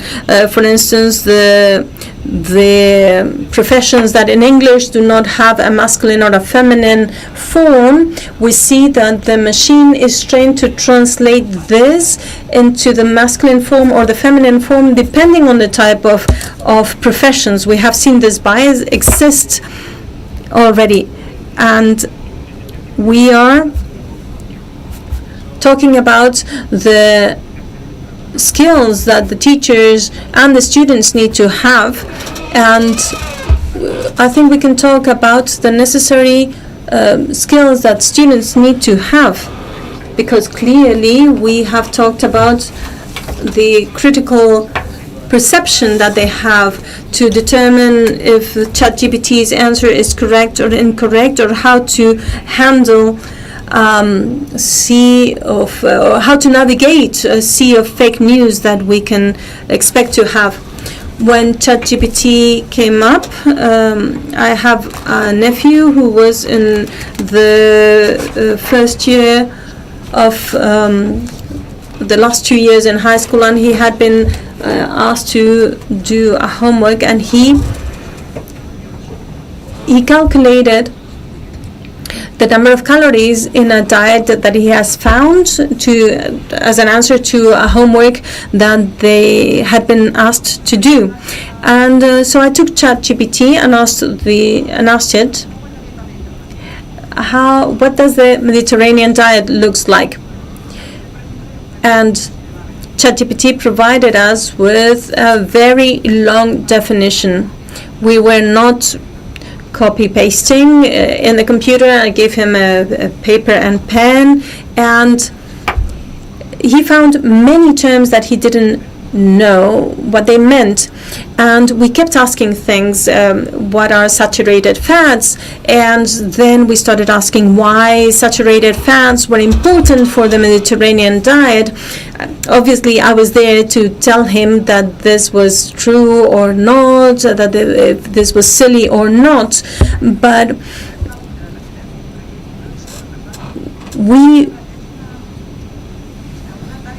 I thought that it was a very interesting task for him, because it's like having a teacher by your side all the time. It doesn't have a methodology, it doesn't have any pedagogical method, but it can actually provide you with answers that teachers or parents are not able to answer all the time. There's also one key here, which is reading comprehension. So sometimes we have to go down to primary education, where, according to Gregorio Luri, in 4th grade there is a leap forward. And if you have children, you know, you pass from learning to read to learn. And this is key. And so you have the ability to ask these questions. And we should think of these teachers that don't have this private tuition, they don't have the money, but maybe they have an internet connection where they can access personal tutors.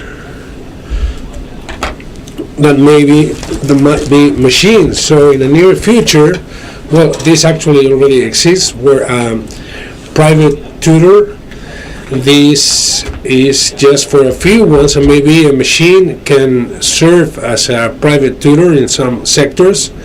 But I wanted to say that reading and reading comprehension is key. And this is not new. This is a Socratic method. Don't tell me, but tell me why. So also, depending on which educational level we're dealing with, we will use it in a different way. We have to teach children how to learn. Maybe they should not use ChatGPT, but maybe in college or secondary education there could be a progressive use of ChatGPT.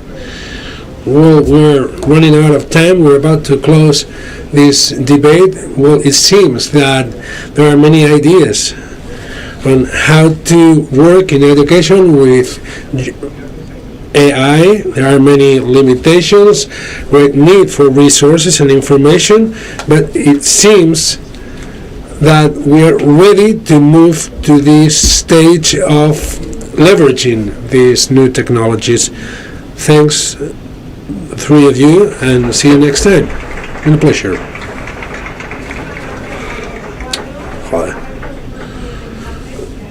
Thanks, everyone. It's been very interesting. And yesterday I have to leave because I am the head of a master's degree in a university, and I started yesterday. And all my colleagues and me, we were speaking about how to introduce ChatGPT, because this is a challenge for teachers. So I've learned a lot with this panel. Well, this is the Socratic Method 2.0, which is like infinite learning loop that's provided by technology. So we're getting close to the end of this EnlightED2023, but before closing, we have the keynote speech by Benedikt Frey. He is professor at the Oxford Internet Institute and director of Future of Work at the University of Oxford. He is one of the main analysts of AI, one of the main experts in AI, that will be analyzing with us the impact of these technologies that the technologies may have on education and on the professional life. And then we have the same structure. There will be a fireside chat with some questions by Rafili Shaw, which is Executive Vice President of IE School, and we'll be getting close to the end of this session. So great applause for Carl. For your participation.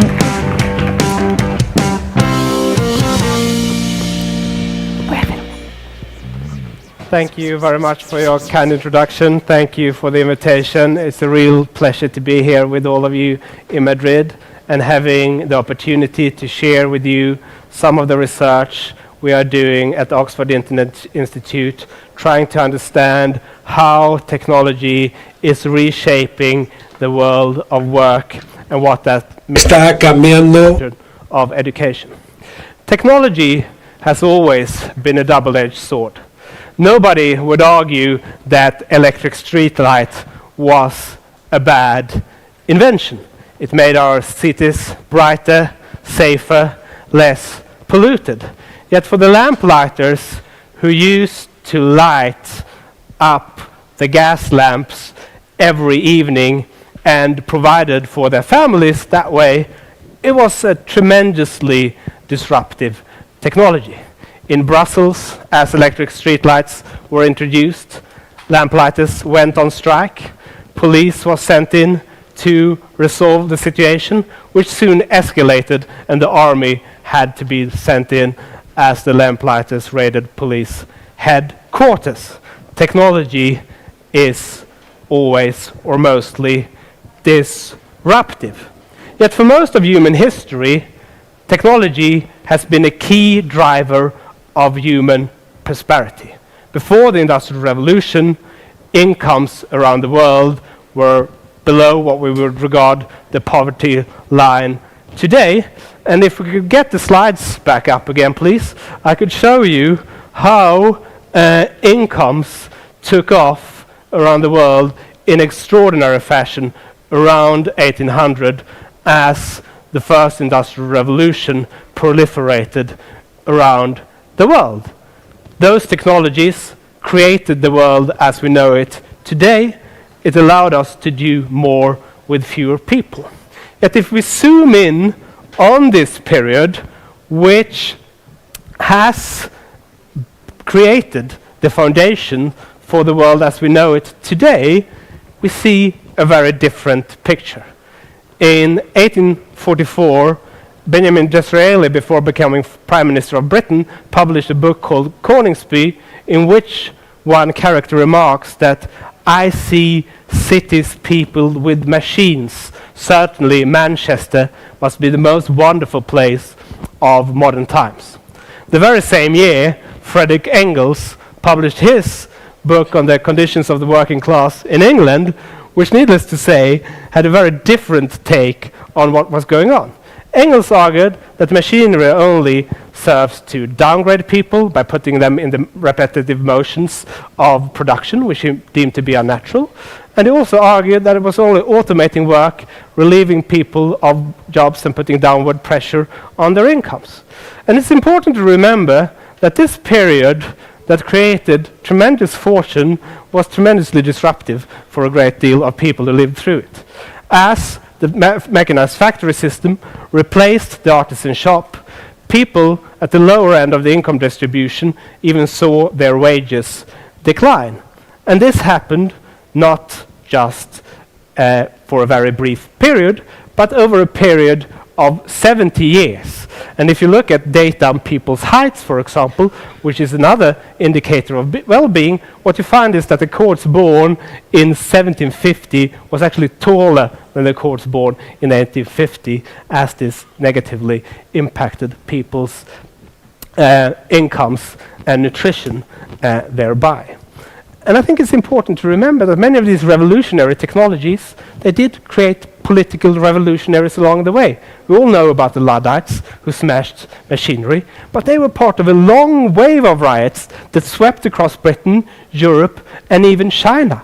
In China, workers even resisted the introduction of these technologies for another 2 centuries, in part explaining why China was so late to industrialize. Revolutionary technologies created a lot of political revolutionaries along the way. Now, not all technologies are equal, right? And we should expect different technologies to have different impacts on the labor market. The automatic elevator only did one thing: replace the operator. The telescope, by contrast, did not replace a single worker. It allowed us to look at the moons of Jupiter for the first time and do new and previously inconceivable things. So when the technology is primarily replacing and puts downward pressure on people's wages, unrest and stability is more likely to follow. In periods, in contrast, where technology has created new tasks and new jobs and new industries for labor, like in the 20th century with the rise of automobiles, for example, which created vast new industries, supplier industries, gave rise to road commerce, leisure, travel, all sorts of things, then workers fared quite well. But what we've seen in recent decades is that trends in inequality and trends in the distribution of income largely mirror those seen during the first Industrial Revolution, which was primarily of the replacing sort. And it's not just about rising inequality. It's about the fact that certain groups in the labor market have seen their earnings potential permanently diminished. If you look at prime-age men with no more than a high school degree who would have flocked into the factories before the dawn of industrial robots, their wages have declined by some 30% since the 1980s. And there are 2 sort of key culprits for this. One is globalization and offshoring to countries like China. Another is automation and robots. Both of these, I think is important to note, have to do with technology. Without computers and the internet, it would be completely unfeasible for businesses in Europe and the United States to offshore production and coordinate at distance, right? But the key driver of this has nonetheless been automation. If you look at the United States, it still produces a lot of stuff. The share of manufacturing output is still the same. What has declined is the number of workers producing that output. And indeed, even in China, manufacturing jobs are in decline as robots are proliferating. And this, like the first industrial revolution, is already having impacts on the political economy of our societies. If we want to understand outcomes like the 2016 election in the United States or the spread of populism in Europe, automation is one key factor. Places which have been more affected by robots are more likely to vote for populist candidates, not just in the United States, but in Europe as well. And true, new jobs and new amazing industries have been created in which many people in this room works. But they have been created in different places from where the old jobs have been disappearing. In the United States, new digital technologies have made work more clustered in coastal cities while replacing work in the inland, in the Rust Belt in particular. And the workers who've seen the communities decline as a consequence have not been the beneficiaries of the boom that had happened in the Bay Area, in Boston, in New York City, etc. Similar trends, again, are happening in Europe. Now, a key question is whether the latest wave of generative AI has the potential to reverse this trend. After all, we've seen a period of skill-biased technological change whereby computers have made the most educated people most productive, allowed people like myself to export my ideas across the world. But with generative AI, it is arguably constituting a reversal, because what it does is writing and communicating. It does decently in terms of coding. It potentially can automate quite a lot of billable hours in law. It can write articles, maybe at the same level of some journalists. Various studies have shown that it's the most skilled jobs that are actually now exposed to generative AI. But what I would argue, though, is generative AI is not yet an automation technology. If you think about it, it still requires a human in the loop. Somebody has to prompt it. Somebody has to fact-check it because it regularly hallucinates. Somebody needs to select the output. Somebody then needs to edit it. And all of this essentially means that novices and low-skilled workers, well, they are the ones that are reaping the benefits from this, because if you're not a great writer, well, generative AI can make you an average writer. If you're not a great coder, well, say GitHub's Copilot can make you an average coder. And what several studies have shown is that it's these novices that are reaping the gains most in terms of productivity. What that means is that it lowers the barriers of entry in content creation. And the question is then, for people's wages in those sectors, how will those sectors respond? As content creation becomes cheaper and potentially better, will we consume a lot more content? Think of it this way. If Netflix reduces subscription by half and the content became better, how much more Netflix would you watch? Probably not that much more, because like my day, your day is limited to 24 hours. You can't sit around and watch Netflix all day.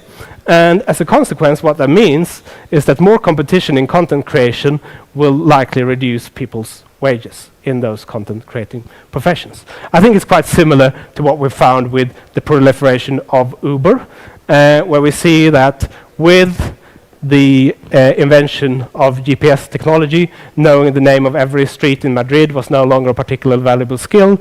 And with the Uber app, anybody wants to earn a bit of income on the side could essentially jump into a taxi and do so. And as a result, incumbent drivers took quite a significant pay cut, and there's been a lot of social unrest in those cities where it proliferated as a consequence. We're seeing something similar with generative AI today, if you've been following recent events in Hollywood around screenwriters and actors and their concerns about generative AI. Again, technology is having political economy consequences. Now, the way we responded to this historically is through education, right? In the early 20th century, farmers realized that for the children to prosper in the age of the Second Industrial Revolution, they needed a college education, or first a high school education, in order to work in the new industries that the Second Industrial Revolution created. And the force of, or the combination of a rise in more people enrolling in high school degrees and the on march of technology together made the returns to new technologies more evenly distributed. And in similar ways, we need to invest in education and new skills in order to adjust today. The key question is, which type of skills? In 2013, we argued that there are three broad domains in which humans are still likely to hold a comparative advantage. Let me mention two of those: creativity and complex social interactions. If ChatGPT writes your love letters and everybody else's, those letters are no longer a distinguishing feature, and the date becomes more important. The same is true in the world of work. If most organizations use AI for activities like sales, those AIs will perform similarly, and the ability to actually sell will be the ability to sell in person. It's going to increase the importance of in-person communication skills. Secondly, with regard to creativity, yes, you can ask ChatGPT to write a letter in the style of William Shakespeare, but Shakespeare already existed, and it was not a very novel idea to begin with.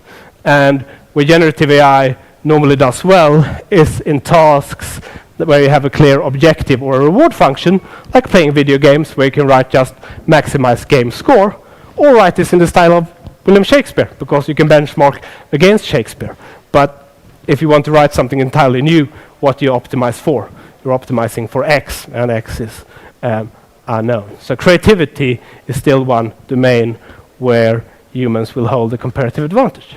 Now, I'm under no illusion that a lot of skills will be lost as a result of generative AI, as has been the case with technologies of the past. European explorers who got lost during an expedition in Australia did not survive very long. They didn't know what fruit to eat, where to find water, etc., etc.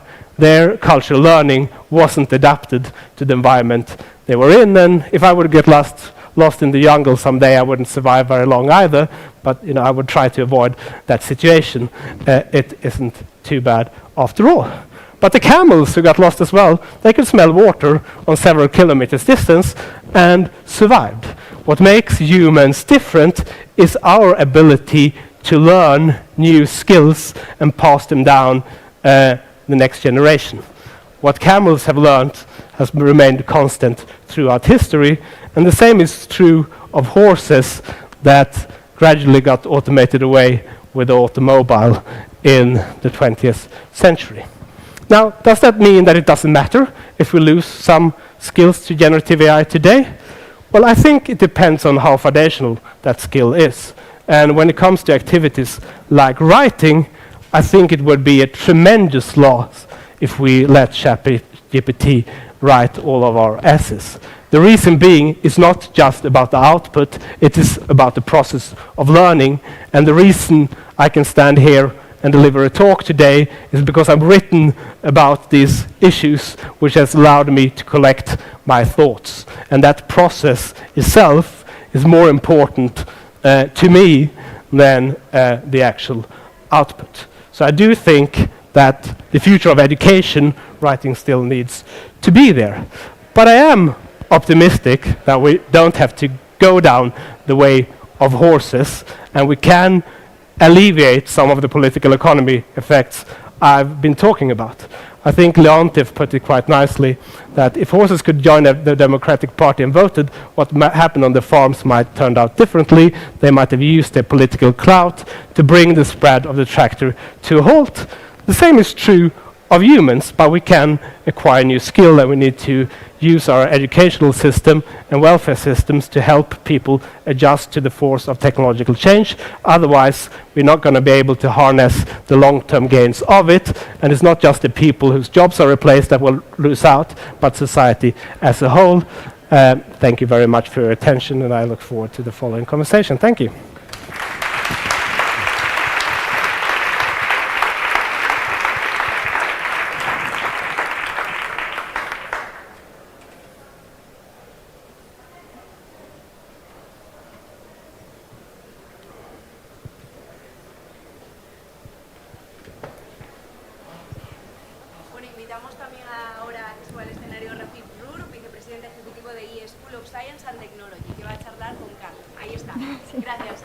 A ti.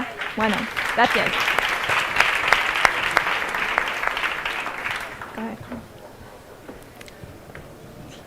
Gracias. Well, first of all, let me start by saying thank you to Carl for this really impressive keynote that, in my opinion, was really packed with a lot of information. So I hope for the next few minutes we can go back to some of the things that you mentioned, and so because I would like to hear more your thoughts on some of the things. And I'm sure that everyone else in this room would like to hear that as well. So I'm gonna, one of the slides that you had, Carl, was on that one of the very famous paper that you've published in 2013, right? A research paper that changed the study of employment. It has been cited by almost 12,000 times in numerous prestigious publications. Now, in that paper, you warned that 47% of the jobs in the US labor market were at risk from computerization. Today, October 19, 2023, if you are to rewrite this paper, what are the things that you'd keep? What are the things that you will not keep or remove? And what are some of the things that you will change? Well, it's a great question. It's obviously something we've been thinking about, and in fact, we actually released a working paper that this sort of essentially discusses that precise question a couple of weeks ago, which will come out with the Brown Journal of World Affairs in January next year. I do think, and just to give a bit of context, so in that paper we argue that there are basically three key bottlenecks to automation, even in the age of artificial intelligence. One is creativity, one is complex social interactions, and one is navigating unstructured environments. So like navigating your home. There are just hundreds of objects in your home. It's an unstructured environment. We don't have any general purpose robots today that can, distinguish between a piece of rubbish lying on the floor and an important document, yet, manipulate all of these objects and put them in the right place, right? So that's another key bottleneck beyond creativity and complex social interactions that we discussed earlier. I think when we wrote the paper, chatbots were essentially, very far from being remotely as useful as they are today, right? So the state of the art in 2013 was best captured by these Turing test competitions, where chatbots try to convince human judges of them being a person. And some people argue that there was a breakthrough the previous year when one chatbot managed to convince 30% of human judges of it being a person. But it did so by pretending to be a 13-year-old orphan boy from Odessa speaking English as his second language with no understanding of English culture whatsoever, right? So that was the state of the art of chat robots 10 years ago, and we all know where they are today. So it's clearly true that a lot of virtual complex social interactions can be automated today, although many will be subject to hallucinations and other issues, which is why it's still important to keep a human in the loop. But as I discussed in my presentation, that increases the value of in-person communication, so I still think that it's relevant today. Secondly, with regard to creativity, even a decade ago, right, there were software programs writing classical music, not as good as those today. Mm-hmm. There were drawing machines doing painting that was being exhibited at Tate Modern, at the time, but there's clearly been progress. And what AI is very good at is recombining and finding new patterns in text, right? And a lot of innovation is recombination, right? But many of the sort of more foundational ideas that we have are not just recombination. And it also relates to how we interact in the physical world. Think of like conceptual art, right? You wouldn't come up with conceptual art by having an algorithm analyzing impressionist painting, right? You would come up with a recombination of that. The reason that it was deemed innovative to put a latrine in a museum was that people had interacted with those objects in the real world and realized that seeing it from a new perspective might be an interesting and novel idea. We know that there are a lot of pictures on the internet, but there are very few pictures of people taking pictures, but we know that somebody must have taken them. And it tells us that we're missing out on something that's actually happening in the real world. And in addition, as I mentioned in my presentation, AI is good at things where you have a clear reward function. But when it comes to creativity, what do you optimize for? It's a really hard problem. So I think, broadly speaking, those bottlenecks are still intact. I wouldn't have, revised a lot on the particular question that we asked back then, which is how exposed are jobs to full automation, right? So we didn't think of, medical diagnostics aiding medical doctors, right? It's not going to replace them. So we didn't consider that. We wanted to know which workers are most likely to be replaced. And that's a hard problem because most automation doesn't happen by the technology doing exactly what the human did, right? True.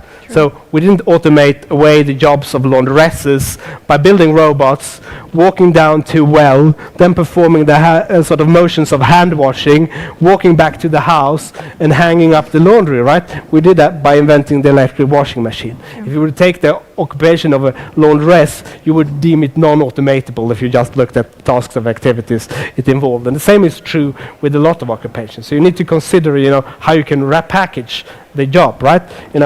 Autonomous vehicles, when they arrive, they will not require finger dexterity because nobody's going to hold the steering wheel, for example, right? So those were the types of considerations we have in that paper. And as a consequence, it didn't consider many of the things that have recently happened in generative AI and the democratization of many of these skills that has happened in response. Well, thank you so much. I just want to build on something that you said. In one of the classes that I teach, that was a couple of weeks ago, one of the things that I was missing in this entire where the world is going, the future of work, how education needs to change, how can we prepare our students for the new skills that will be required from them. So one of the questions that I ask my students is, what do you want? Okay, what is it, the things that you're looking for? In a class of 60 students, when I asked the questions, would you like to be taught by AI? Everybody said no.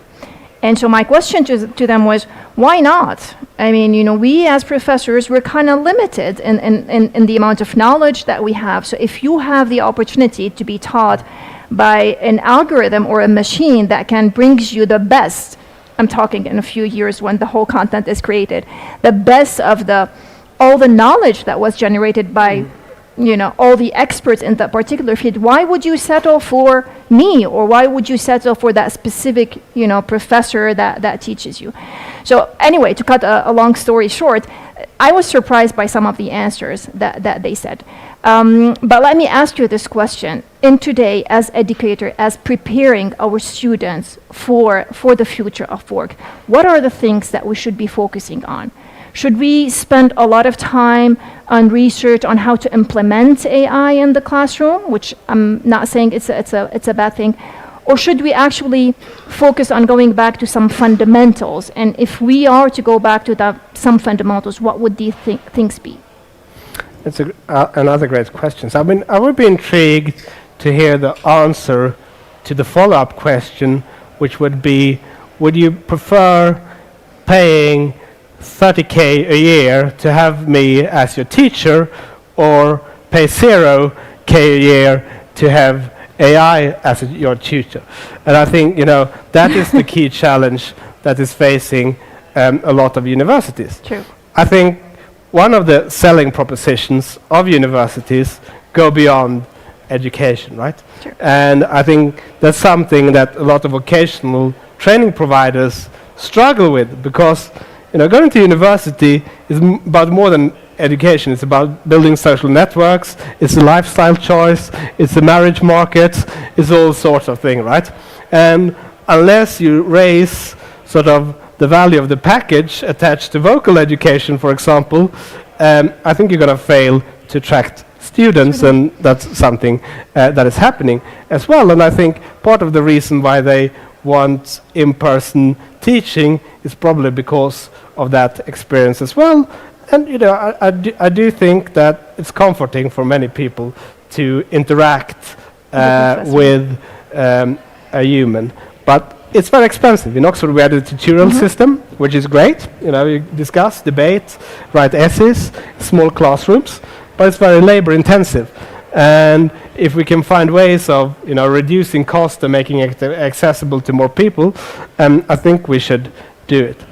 In terms of the question of whether we should go back to basics and fundamentals and not sort of jump on every new technology trend, I think there has been a tendency to, introduce coding into schools, and all of a sudden there is AI, and how valuable are these skills in a sort of rapidly changing field. And I think the same is true with artificial intelligence. A lot of things are happening incredibly fast, and a lot of people then rush to implement new ways of teaching that can be made redundant quite quickly. And as I mentioned earlier, complex social interaction, creativity are among the things that are, hard to automate, and we should try to focus on those. I don't mean that we should have a course on creativity or complex social interactions, but we should teach in ways why not? that foster those skills.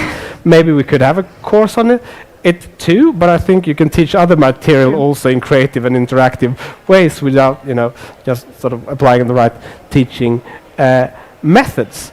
But I also think that, if you write a book and you search for literature, it would be quite astounding sometimes when you go down to a library and realize there's a lot of stuff that your Google search did miss out on, right? Yeah. And there's a tendency that a lot of the things we can find online are the most popular things, but what's most popular is not necessarily what's best, right? So, human curation does still really matter in that process.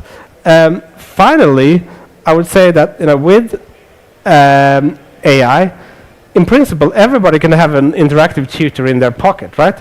But the question is, how do you get people to actually use it? So something we know with MOOCs, for example, massive online courses, is that the people that need it the least are most likely to pick up on them, right? And how can we actually incentivize people that need reskilling and retraining to take advantage of these opportunities? Singapore is doing it by offering financial incentives for retraining, for example. I think that's something to be considered. But to me, that is sort of the key question. How do we create those incentives? Great. I don't think we have a lot of time, so that's and I know that in your presentation you walked us through a little bit of history and some of the technological innovations and how disruptive they were and how they affected the way that we live. In your book, The Technology Trap, you discuss the historical impacts of technological advancement on work. Are there any historical lessons that can guide us in navigating all the challenges and opportunities that are offered by AI? Because there's a lot going on. So can we learn some lessons from the past that would kind of guide us on how to navigate this complex world? Yeah, first of all, I think we should learn to be dismissive of all of these studies that say that by 2030, 300 million jobs will have been created by AI, but only 200 million will have been replaced. There's no way of knowing that. So just dismiss all of those studies altogether. That's lesson number one. Lesson number two would be, it doesn't really matter that much because it doesn't tell you anything about the distributional impacts anyways. The problem in recent years has not been that there is an exceedingly high unemployment rate. Okay, maybe that will become a problem at some point in the future, but for now, that's not the key concern. The key concern is that there are groups in society that are very highly clustered, where social problems have mounted due to joblessness and pressure on incomes in parts of our societies, right? But in other places are doing brilliantly. It's like, put your one hand in the stove and the other on the freezer, and we should feel comfortable on average, right? But we know from experience that that is not the case. And these debates on will it create more jobs than the places, it sort of misses the point. And that's something you see clearly historically. Second, there's no economic law that says one or the other, and it depends on what type of technologies that we are creating. And thirdly, it has political economy effects, and therefore, even if it creates new jobs and prosperity over the long run, the short-run disruptions do matter, and they're one of the reasons why the world didn't see much in the way of progress for millennia. If you think that progress is something natural, well, why didn't the Industrial Revolution happen a bit earlier in the history of humanity? Why haven't most societies around the world adopted new technologies to the same extent and are rich and prosperous as a consequence? There's nothing inevitable or natural about progress at all. In fact, it's absolutely unnatural.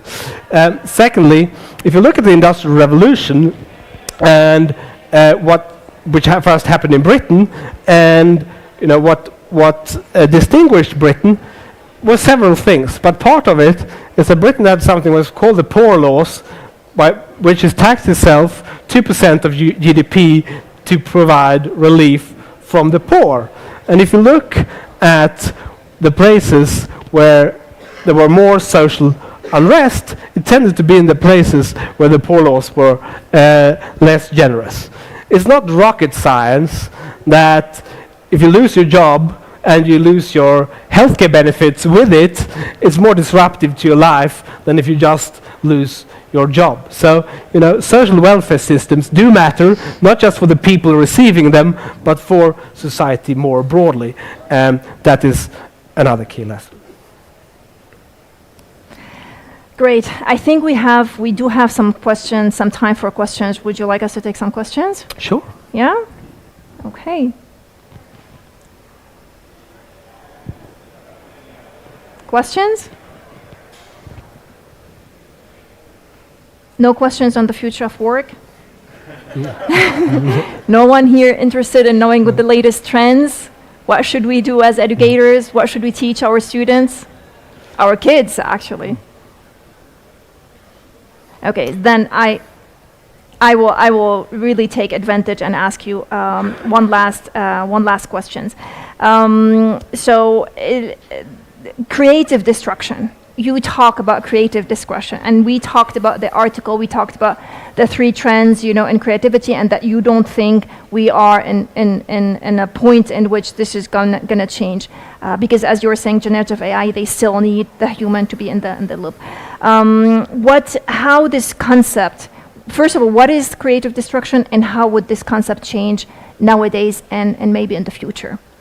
Well, the great economist Joseph Schumpeter famously noted that progress entails creative destruction. We tend to create new industries and replace old ones as a consequence. Yeah. Horse carriages disappeared as the automobile come along.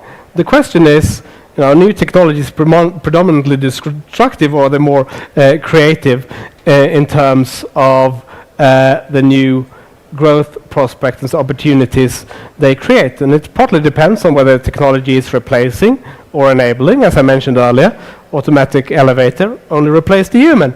Didn't do much less, didn't innovate in terms of the type of skyscrapers that we were able to build, or new job roles or anything like that. The telescope was very different, right? So not all technologies are equal. And if we have the choice, we prefer to create technologies that are more creative than technologies that are destructive. Now, that's easily said and done, and often you don't know what the impacts of a technology will be before you actually implement it. It's part of the discovery process. But we can create, for example, incentive systems that shape the type of technologies being developed. So let me give you 2 examples. If you have a tax code that puts very high taxes on labor and payroll and very low taxes on capital, what type of technologies do you think businesses will invent? Well, probably technologies that save labor costs rather than create new types of jobs. So the structure of the tax code matters to the type of jobs that are being developed. Second, if you're concerned that your kids are spending too much time on social media and clicking on a lot of things, well, companies at the moment have incentives to maximize engagement for ad revenue.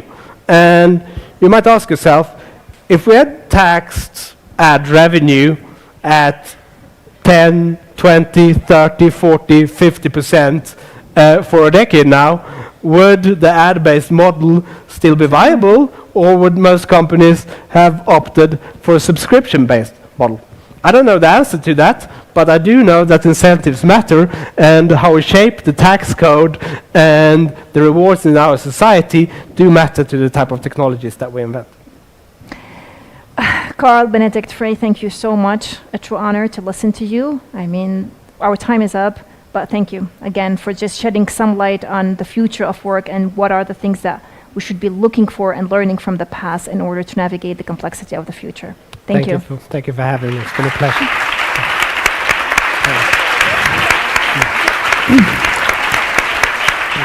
Muchísimas gracias por vuestra aportación. Y la verdad es que ya, Mario, estamos llegando ya a... Well, we're coming to an end, and now we have a short break because we need to change the stage. So in about 5 minutes, we'll resume to close this event.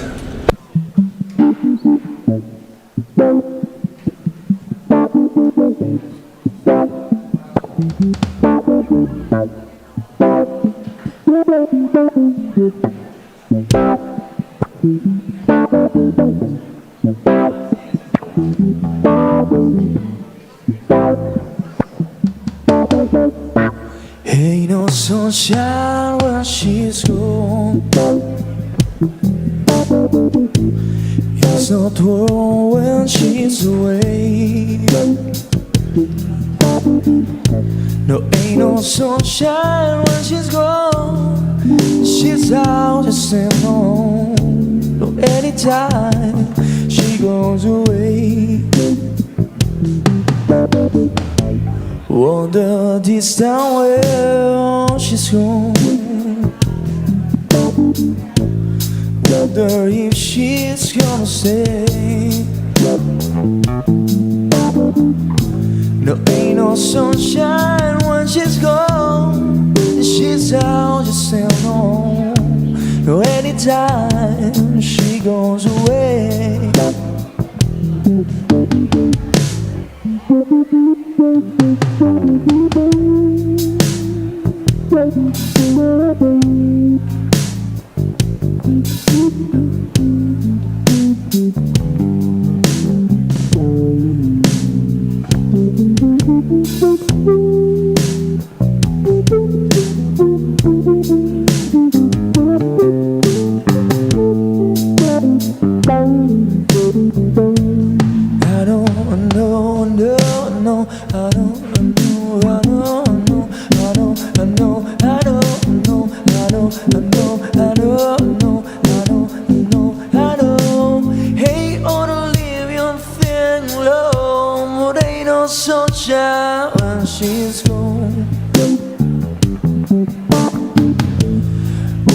Darkness every day. No, ain't no sunshine when she's gone. And she's out just alone. Anytime she goes away.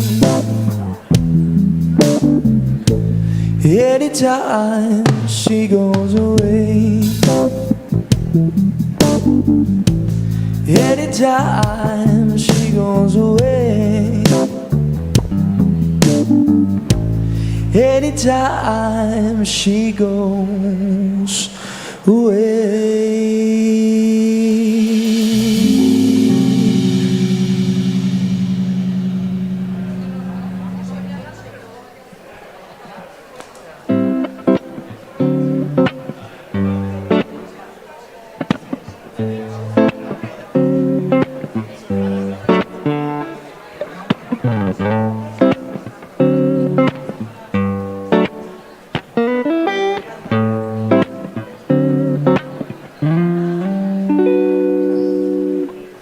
Sunday morning rain is falling, steal some cover, share some skin. Clouds are towering us in moments unforgettable. It treats to feel the mood that I am in. But things just get so crazy, living life gets hard to do. And I will gladly hit the road, get up and go if I do. That someday it will lead me back to you. That someday it will lead me back to you. That may be all I need. In darkness she is all I see. Come on, raise your bones with me. Driving slow on Sunday morning, and I never want to leave. Fingers trace your every outline, paint a picture in my head. Back and forth, sun branches in the sun. Change the weather, still together when it ends. That may be all I need. In darkness she is all I see. Come and rest your bones with me. Driving slow on Sunday morning, and I never want to leave.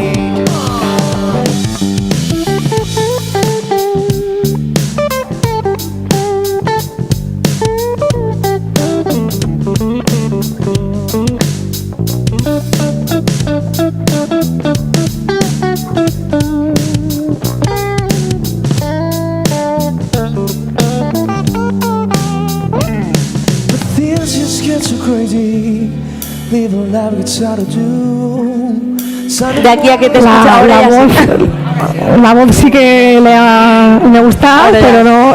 Hay que ver cómo proyectas la voz. You got a great voice. Now, dear presenters, audience, first of all, thanks a lot. It's been 2 impressive days discussing something as important as generative AI in related with important things as education and employment, also ethics and responsibility, how we should approach this AI.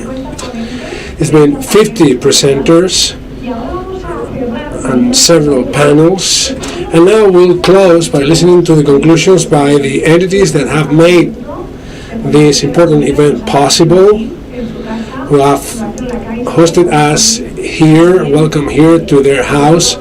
Fundación La Caixa South Summit. We'll have Carmen Morales, General Director of Fundación Telefónica, Diego del Alcázar, CEO of IE University, María Jomé, Founder and CEO of Spain Startup South Summit, Charles Bertolini, Corporate Director of Education and Marketing at Fundación La Caixa. Well, they're still getting ready. So we'd like to thank you for making possible this EnlightED2023. So Maria, you're very, very passionate. No matter if you don't have a mic, you can make a party with everything. Now we'll start with Carmen. Carmen Morales, one of the conclusions we've seen in this session is that AI is changing us. It's changing education, families, employment. How important this is, because we all think in our traits of life that at some point AI will replace us. And so we are all alert, we're all concerned. So Carmen, what do you think are the main keys to adapt to what's coming? Well, good morning. First of all, thanks for being here, Minister, Mayor, and rest of authorities for being here. It's such an important event, and also to our partners that have been with us for a long time. EnlightED is a time for understanding and learning more about how AI is impacting employment and education. And this is something that we have reviewed over these 2 days, and we have seen how it brings opportunities and also risks. And there is some concern in the education ecosystem on how this is going to change our lives. There is some concern in employment on how this is going to change employment, but this is a reality that we must live with. We need to incorporate it to our lives to improve our lives. In education, we have seen how the opportunities it opens are infinite, how the customizing of education that used to be a dream may become a reality with AI, and how being able to improve teaching quality so that it reaches much more people, so that we start from a higher start point. This is a reality.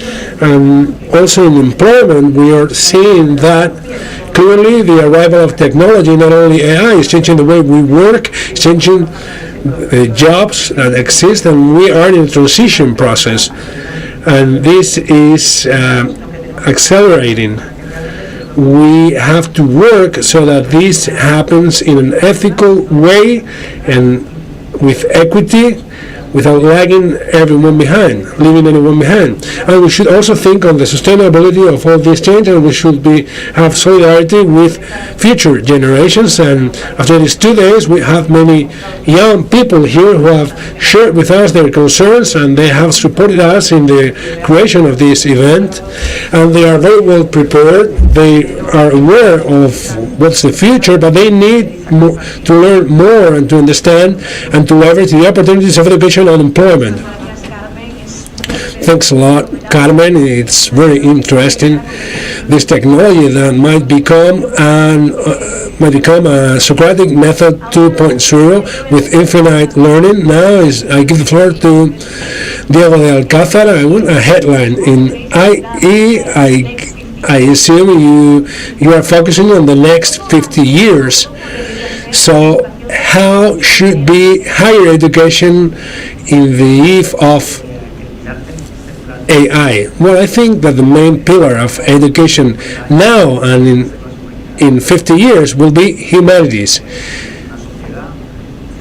human sciences. We live in a society where we make up words that are appealing, that are engaging, and things sometimes we tend to call them not by their name, but what we're looking for is that they challenge us somehow.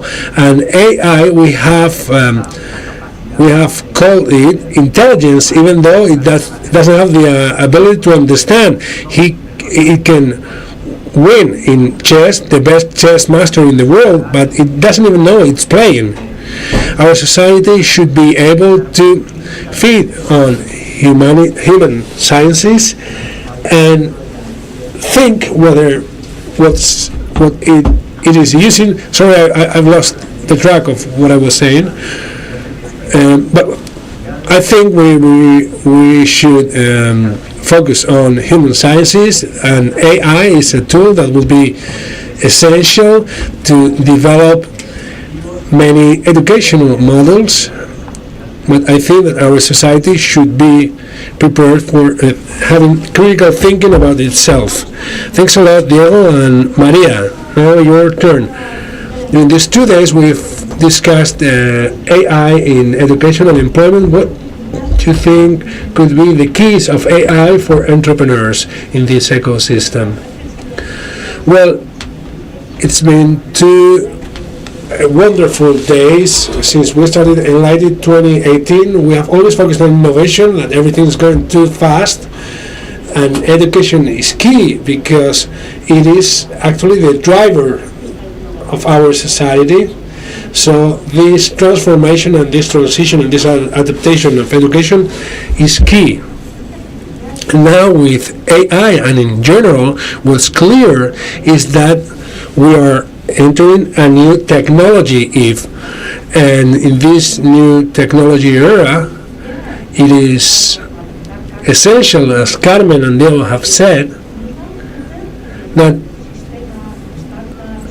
in the ecosystem of startups and entrepreneurs, to all stakeholders, all businesses that are in this world of education, we should adapt to this new world. But technologies will give us all opportunities, all kinds of opportunities, but we still need to put people in the center. We should always see technology from a very positive perspective, as it brings and contributes value and profit, but we should bear in mind that we should focus on people. Humans should be in the center to adapt all our education, all our economy, keeping the pace of the market, and also preparing society, and having each of us, not only governments, organizations, as institutions, but each of us should have the responsibility to know that technologies are positive, are good, but at the same time they have some issues, and we should be able to tackle with them. And this is what we have seen during these 2 days. Well, thank you very much for this very positive view. And last but not least, a question for Xavier Bertolino of Fundación La Caixa. Xavier, with the arrival of AI in education, there is a key collective, a key group, which are teachers. How will Fundación La Caixa support these teachers? We are already supporting them. We started 2 years ago. Well, around 3 years ago, we had the opportunity to open a Caixa Forum Valencia, where the president had the opportunity to be in the inauguration event, and we had an exhibit that was the cloud and IA, and we showcased there 8 examples of AI were specific for teachers, and we had several workshops with teachers and their students so that I could experience what this was all about before the arrival of ChatGPT. And I tell you what we saw on these workshops. It was like a funeral, because a mourning process. Because a teacher would say, I don't want this won't go into my classroom. And there was a process of getting to know the AI, getting in touch with AI, and there was a time then we reach a stage of illusion, of passion, where they realize they can make their teaching more flexible, more personal, and they can cover all these needs they usually don't have enough time to cover. And also they have this function of predicting. So when a guy is working with math, with AI, we don't all have the same cognitive development, depending on our age and our gender. So this growth process gives us an opportunity to measure learning on the go. So many opportunities, some concerns also, but I think we're in a time where we have seen the teachers that were the owners of knowledge, the custodians of knowledge, for helping each of their students, and now they change their roles and they are talent coaches. We all have a talent that we can develop, and I think we all have the opportunity to be very human teachers. We'll have time for supporting and accompanying our students.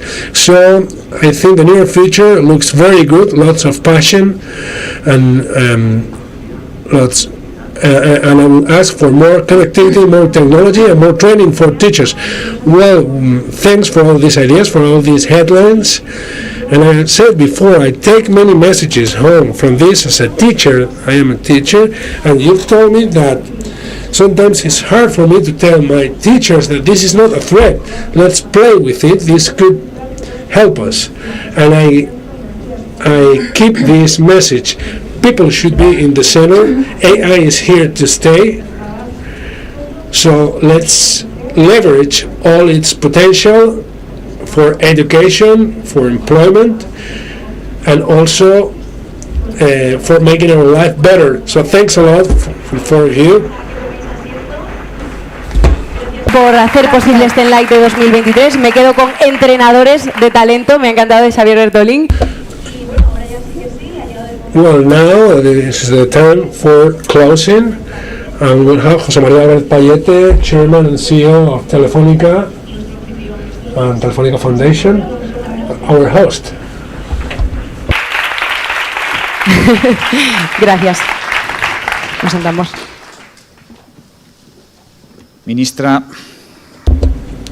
Minister of Education, Mayor of Madrid, Secretary of State of Vocational Training, authorities and friends, it is a pleasure to be here again with you. Listening to these conclusions, one is happy of organizing this kind of events. I'd like to thank first Maria Benjumea from South Summit. If you need some force and energy for an event, then you need Maria. And she makes us all better. Also thanks to the Instituto de Empresa, because it is we're proud to have you in our country and in our event. This could not be a quality event without you. Thanks to Fundación La Caixa, and I'm proud to be a board member of La Caixa. When you join this organization, you realize how huge is their activity, and also how professional and how important, how relevant it is. And also thanks to Fundación Telefónica for those of us who work at Telefónica, and this is a flagship building of our company. Training is part of our DNA. Fundación Telefónica does many things, but one of it is Fundación, the foundation, which is very important. I'll try to be brief. We have said many things here, focusing on technology. It took telephone 100 years to get 100 million users, and to cell phones it was 12 years. Instagram, it took 2 years to get to 100 million users. ChatGPT, it needed just 1 month to get to 100 million users. So this is to show you how this acceleration with technology, like a cell phone, which is much more powerful than the computer that the NASA had when they reached, when they got to the moon. And this showing there will be a very fast change. And AI is not just another step. I think it's the real revolution. This is not just one technology. These are many technologies that work in combination. And to give you some data, 47% of the data traffic in any network in the world is not human. Our machines speaking with people and machines speaking with machines. And this is changing everything.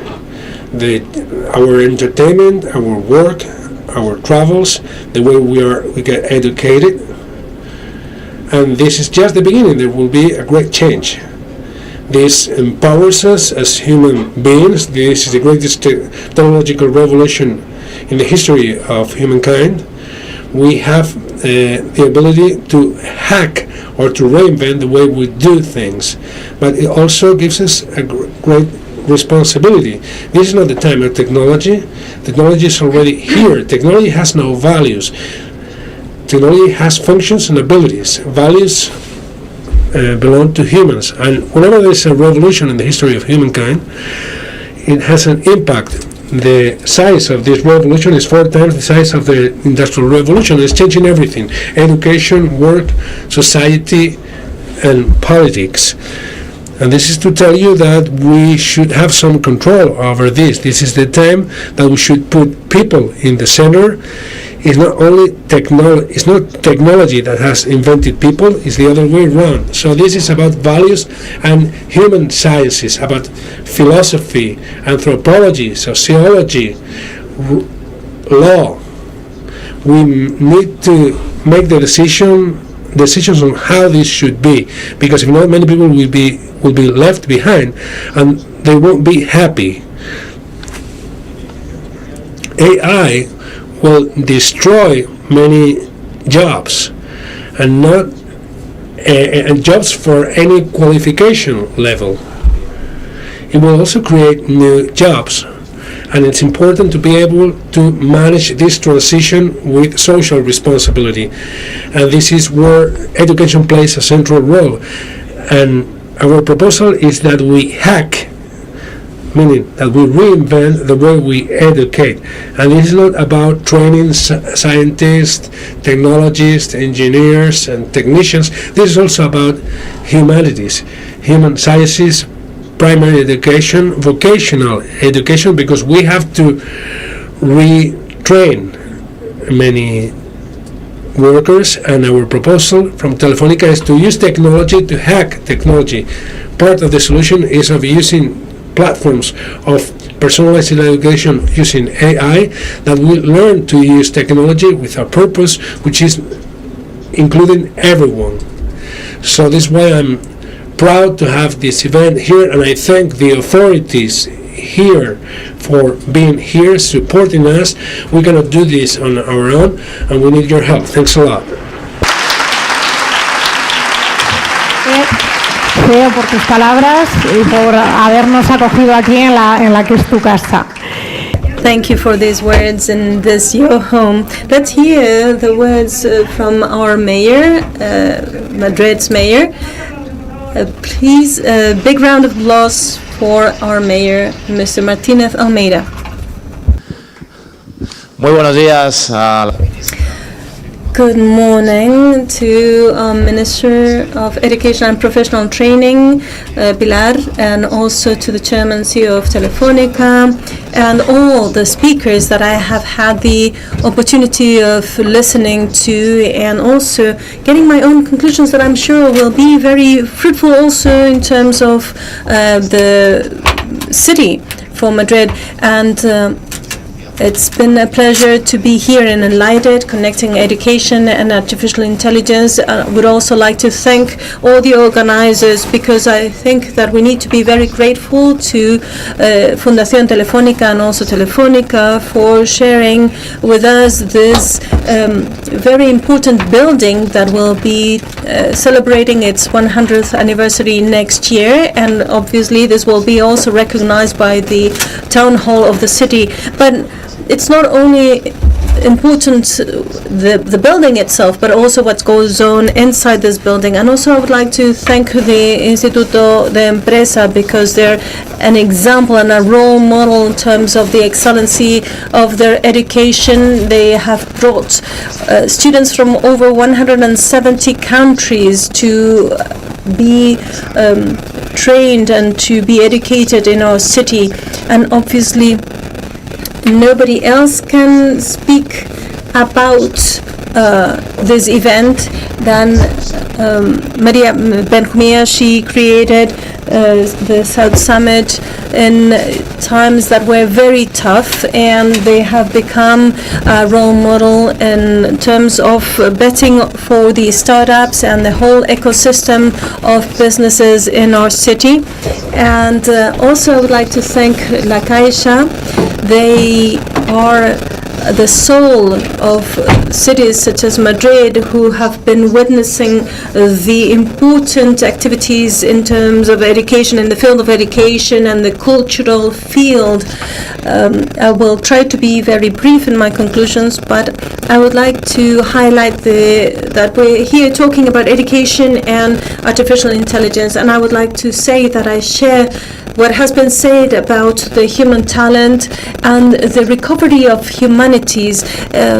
Also, for one important reason, our constitution defines us as free human beings, as free individuals, and the fact that we can have equal access to education, to all sorts of types of education that allows us to make our own decisions in our own lives. This has to be the starting point for each and all of us in order to define our purpose and our plan for our own lives. And it is education, it's key in terms of guaranteeing equality for us all. And technology, the digital transformation, and the opportunities that artificial intelligence provides us are also essential for education. We need to put all our efforts in trying to close the digital gap, because as it has been said, technology will destroy many jobs, but it will also create many more. If we do not close this technological divide, we will end up having a social gap that we cannot allow ourselves to have. And for all of those who do not make part of the 100 million people using ChatGPT, I think we all need to start learning to use these tools. And for those of us who have certain knowledge in this matter, we need to keep up to date on a day-to-day basis. We need to avoid lagging and dragging behind. There's a strong commitment from our town hall in order to prevent the people from staying behind, and we keep working on trying to close that digital divide, creating a center for technology in the Chamberí district that enables the average citizen to have access to the digital technologies. And we also try to lead by example. We are aware that a town hall such as the one in Madrid has a lot of opportunities at its disposal, and we're trying to profit from them all in terms of mobility, in terms of security and safety of all these technological advances. And we keep making big efforts that need to be aligned with the efforts that the civil society is making. And now that we are closing the 6th edition of EnlightED, I want to thank the organizers for inviting me here and for all the continuous efforts in terms of the digitization of our society and the education. Thank you, Mayor, for your words. Thank you. The important thing is not the building, but what goes on inside the building, what has taken place here during these 2 days of EnlightED. And to finally close these sessions, we have the Minister of Education and Professional Training with us, Pilar Alegría, and I invite her on stage to share her thoughts. Good afternoon. I would like to thank the Chairman and CEO of Telefónica. I think it's the 3rd year that I've been invited to these days, and I would also like to thank the 4 organizers, South Summit, Fundación Telefónica, and Fundación La Caixa and Instituto de Empresa, because in the 3 years that I have had the opportunity of participating in these days, I always end up with the impression that you are really timely when you organize sessions such as these that deal with many very important things related to education that enable us also to share this environment for reflection. And I will try to be very brief. I was listening to the organizers before, and I was thinking, what I could add as the person in charge of handling the public policies on education. And the first thing that I would like to say is that I think that we need to manage the timing of our response, being very prudent here. I know that all of you here are aware of the speed and the speed of the changes that we are going through. ChatGPT, as Jose Maria said, and it was said before in the previous panel, I think it hasn't been a year since it has become public. And we talk about it all the time, and many people are using it. Some people say that it has turned into the corner of the lazy ones, which is a very well-known platform in Spain for students. But I think this is not a tool for copy-pasting. But when I talk about the being responsible in the timing of our response, I mean that we cannot just let things solve themselves. We are talking about education. And education gives answers in the medium and long term. When we talk about artificial intelligence, we need to talk about teachers.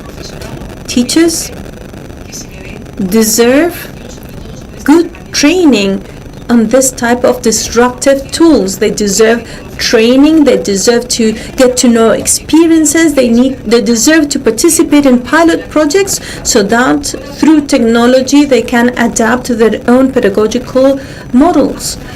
That is to say, we need time. And it's not the time that it takes to update ChatGPT. It's a time for education, because we also need to be aware that we're not using a fail-proof tool. We know that it makes mistakes and that it gives us erroneous answers. And I think we all agree that we do not want to start experiments that have not been fully tested. This is my first reflection, especially after listening to the different panelists. Secondly, I believe that we need to balance the positive aspects with the potential negative aspects or the risks that the artificial intelligence provides or brings into the educational field. In the past weeks, we have seen that some apps are using artificial intelligence to facilitate bullying, harassment of the younger ones, the teenagers. I know that we are facing a big challenge that is beyond the scope of the educational field, but this proves that we need a society that is better trained, that is better equipped, and with more solid policies regarding these matter. If we only focus on the educational aspect, it would be silly not to say that this presents great challenges to us all. It questions the assessment methods or the need of doing any homework outside the school. If we have the information at the tip of our fingers and in any format, it makes sense to ask ourselves, what can we teach the young ones that is useful and that allows them to become educated adults and responsible adults as well? I think that the sooner we ask ourselves these questions, the better. One of the speakers that I could listen to, Sánchez Vera, said something similar to that. The sooner that we ask ourselves these questions, the sooner that we can actually envision the positive aspects that artificial intelligence can bring to education, the better. Because as Maria said, we could have a more customized or personalized education, and we will see also the creation of tools in order to improve the language learning, and also to limit the red tape burden of our teachers. I read the results of a survey from a digital platform that said that over 70% of our teachers consider that the use of artificial intelligence can be positive for their work. Also, I believe we are at a time where Europe is very much aware of the advantages and the opportunities that artificial intelligence presents. That doesn't mean that we are not looking also into the negative aspects and the risks that it entails, but what we're doing is facing them in order to create an artificial intelligence that is more ethical, more transparent, and much more responsible, and also that complies better with the rules. And I say this because for the first time the European Union will pass a law regarding artificial intelligence, which is a pioneering idea around the world. This acknowledges the importance of the artificial intelligence as a tool in the educational field, but also as a tool that needs to be presented with all the guarantees, all the safety measures. Our country and Europe are betting on a responsible artificial intelligence that is also safer.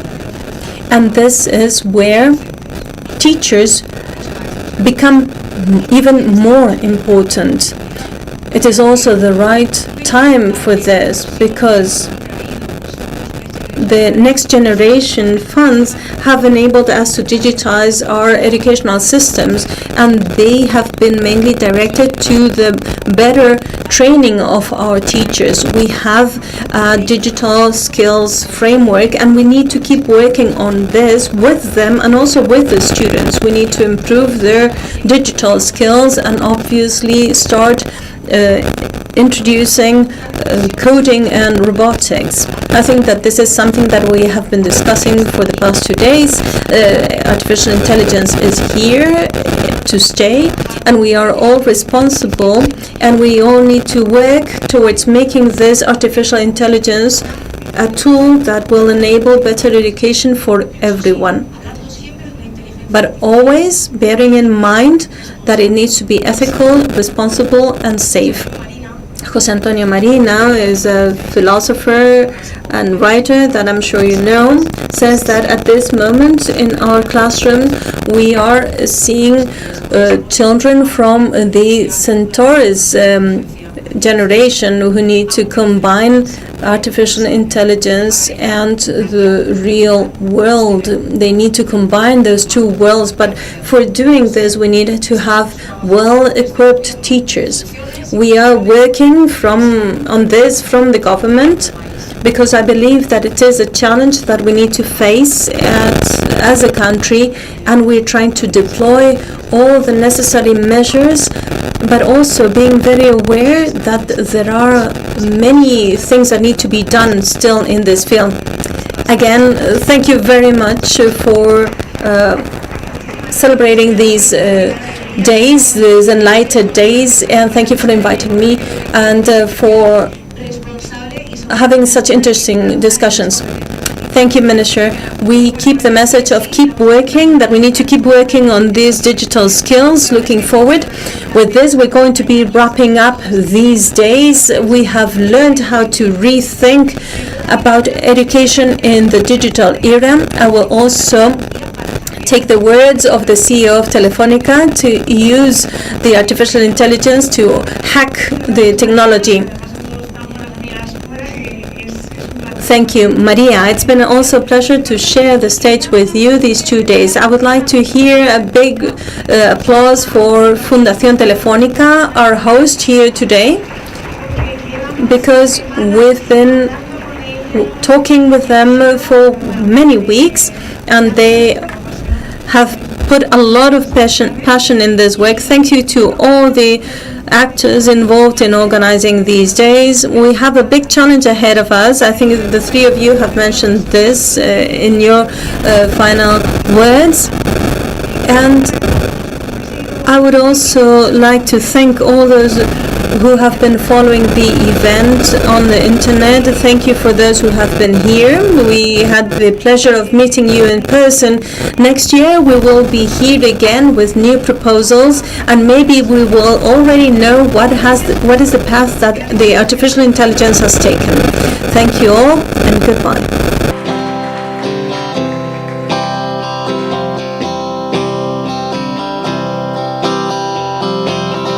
Más bonita que ninguna.